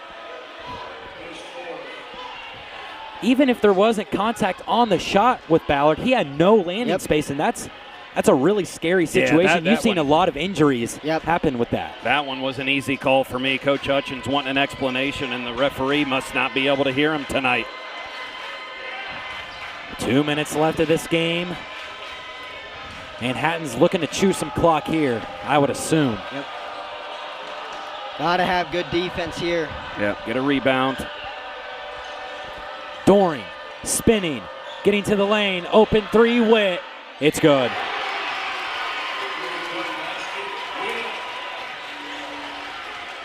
Goehring getting downhill, getting into the paint, easy kick out and find for an open three. Ballard inside Hoytel. Hoytel going up strong, finishes off two. Timeout, Alex Hutchins to stop the clock. Junior Blues trail by 4. Expects a full court pressure here by the Junior Blues. You would think. Yep. You got one. You don't have any fouls to give though, but you got to try to trap. You can't go 2-1-2 zone. There's no way. No, expect a little three-quarter pressure here, maybe a little run and jump by the Junior Blues, but again, don't want to give up any easy looks here, especially still with a lot of time left on the clock. Washburn Rural, I mean, they had all the momentum after Hoytel was fouled, and he tied the game, but dagger three was actually, no, it was Tim Washington first, making an and one. Yep. Catching the Junior Blues off guard, and then Witt hitting a dagger three to go up 6. Now a 4-point game. Just got to be smart.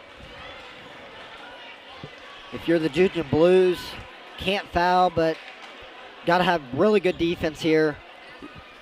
Like Coach Goehring said, a lot of time left on this clock still. Right. Going to have 50 seconds-ish when you have the ball. Possession arrow. Chincherin back into the game here for the Junior Blues. Defensive specialist here trying to come up with a steal. Possession arrow favors Washburn Rural, by the way. And that's going to be Dom Nims' 5th. And that's what kind of foul is that? That's a weak call, but it is what it is. You got to. Nah, that's cheap.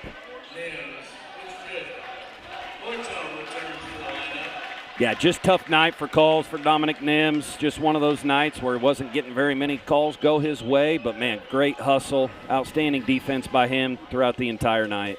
Now you send the best player on the court tonight. Vince Goehring to the line. His first free throw, nothing but net.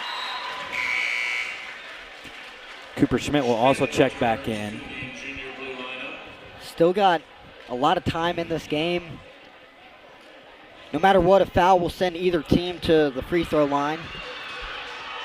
Goehring's second is in. 2-possession game, 57-51. Manhattan leads. Here's Ballard. A lot of contact. Got to drive it, get downhill, got to drive the ball. Here's Schmidt, gives it up Ballard. Hoytel now. Looking to drive, thought about the three, no. Relocating his Ballard. His three-pointer, no good. O'Connor takes it away. He puts it up in for 2. Big play by Keith. Chief Keith coming out of nowhere. We didn't even see him. What a hustle play by Keeper O'Connor. 57-53, obviously. If you're Washburn Rural, you want to foul, but you don't want to foul Will Carpenter and Vince Goehring. I'm looking to foul Tim Washington. Sawyer Newton has had a bad night at the free throw line, but it's got to be quick. Yeah, Coach Goehring, what do you draw up here if you're the Junior Blues? Do you foul immediately or do you try to trap here? Well, I think you initially get a trap set, hopefully up the sideline, get the Indians to cough it up and turn it over. If you don't get one of those on that first 2-3 passes, then I think you're definitely going for the ball and seeing if the ref does make that call and call a foul. But again, hey, guys, these seniors aren't going out of here lightly, right? We got Kiefer coming up with the big steal. Drayden Chincherin back in the game here, joining his senior teammates here. So let's see if they can come up here with the big steal here with 48 seconds left. Junior Blues lose, they play on the road either to Topeka High or Garden City. If they win, they host Topeka High. And Peyton, to add to your point, we're going to see Amir Jones back in the game. Just about to say that. Good defender. You sit John Oitel, who has 4 fouls. I don't know, but if you get the ball back, you can sub him in. Newton. That looked like 5 seconds. There's your one Loose trap. ball. Witt gets it across. And, oh, he stepped over the line. He did. Washburn Rural forces a turnover. That's unbelievable defense by Washburn Rural. And you see John Oitel come right back in for offense. What a great view we had up here, up at the half-court line with that big toe just barely touching that white line, forcing the turnover. Here we go. Washburn Rule's probably got to have to go fast here. Drive it. Ballard. And he traveled with it. Yeah. He's complaining, but he did. Not a good game for Brooks Ballard at all tonight, as he picks up another turnover. It's a head scratcher. And you cannot do that. Gotta be controlled and poised. Worst comes to worst, just dribble. Right. 2 is better than nothing. That looked like a travel as well, and they're going to call a foul. How does the referee miss that? It's right in front of him. But they're going to send Tim Washington to the free throw line. Not the best free throw shooter. Still a lot of time left. Yep. 30.3 seconds. Yeah, no reason to panic here. No reason to force up shots. Timeout still remaining. Got to get going downhill and attacking the basket. First one, too strong. I will say, Peyton, make or miss, you gotta go. Yeah. You gotta go. You can't take your time. You just gotta go. Gotta be smart with the basketball. And I like what Coach Goehring is saying is get downhill, maybe a relocating 3 or just get downhill, get fouled. Second one, Washington rimmed out. He missed them both. Ballard, cross court to Hoytel. Gives it up O'Connor. O'Connor on the drive. O'Connor lays it in. Here Perfect come drive. the Junior Blues. And a quick foul by Ballard. He's going to force Vince Goehring to have some clutch in him. Shoot free throws. How about the play from Chief Keefe? What a play. Like Coach Goehring was saying, get downhill. Great find by John Oitel. C kind of parted there for Kiefer, drove baseline, laid it up there with confidence. Cut this to a 2-point game. Goehring will shoot 2. First one, good. You still got that timeout, so you got to go make or miss again. You wonder if you call the timeout or if you wait.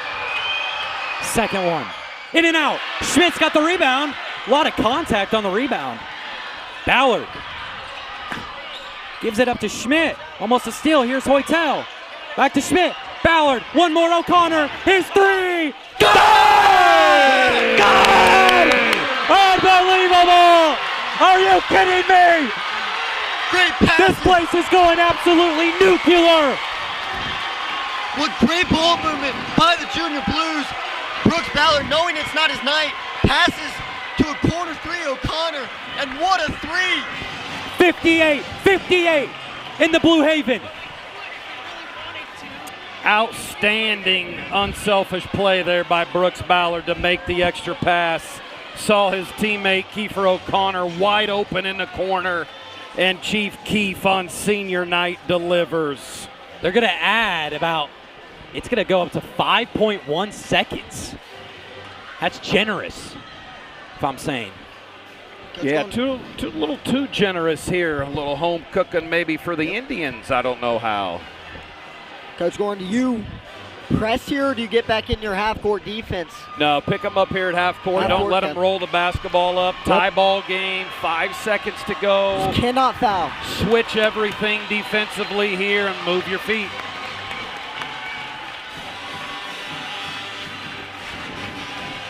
Students asking the whole place to stand up. Unbelievable night of basketball here.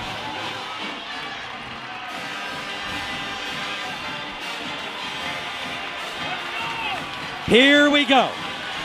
And it looks to me like they're going to bring full court pressure. Yep. Yeah, but there won't be any denial Nope. here. This will just be a simple let them enter it. Got to make sure. Nothing over the top. Don't Here we foul, go. cannot foul. Inbounding is Manhattan Witt. He almost just about got it in. Here comes Goehring. Length of the court. Goehring all the way. Lays it in for the win. That just can't happen.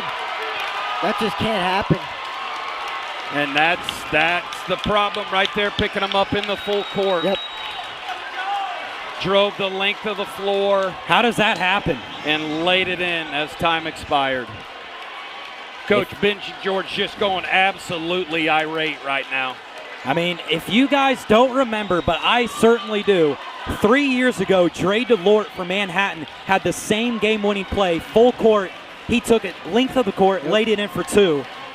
And that's what just happened with Vince Goehring. Yeah, I would have liked to see pick him up at half court, except maybe Jaden Chintrin getting on Dorn and not letting him catch the ball.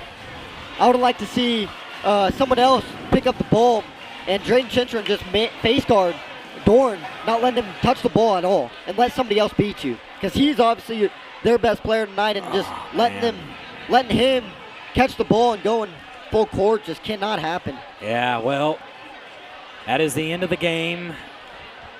Another heartbreaking defeat here as Washburn Rural falls to Manhattan 60-58. Man, I thought we were going to double overtime. It was a heck of a fight because Washburn Rural, remember, they trailed 57-51 in overtime with about 3 minutes left. Got all the way back, forced a lot of missed free throws, and obviously the play of the night, obviously it would have been if Washburn Rural would have won, was Kiefer O'Connor's three in the corner. But Manhattan, got to credit them, credit Vince Goehring, player of the game, unbelievable tonight. How many points, Coach? 29 Goehring? 29 points as he hits the game winner at the buzzer, going the length of the court. Well, we will be back, Rural Broadcast, for girls sub-state. Obviously, if they keep advancing and make it to the state tournament, the plan is to obviously call those games in Wichita at Koch Arena. So, we will see you again.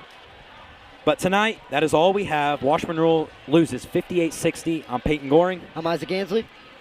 Coach Goehring, hey, just want to say thank you to both of you. Outstanding effort by both teams tonight. What a high school basketball game. I'm sure that one was a fun one to watch there at home. Thanks, guys. That is all we have. Rural Broadcast signing off. See you next time.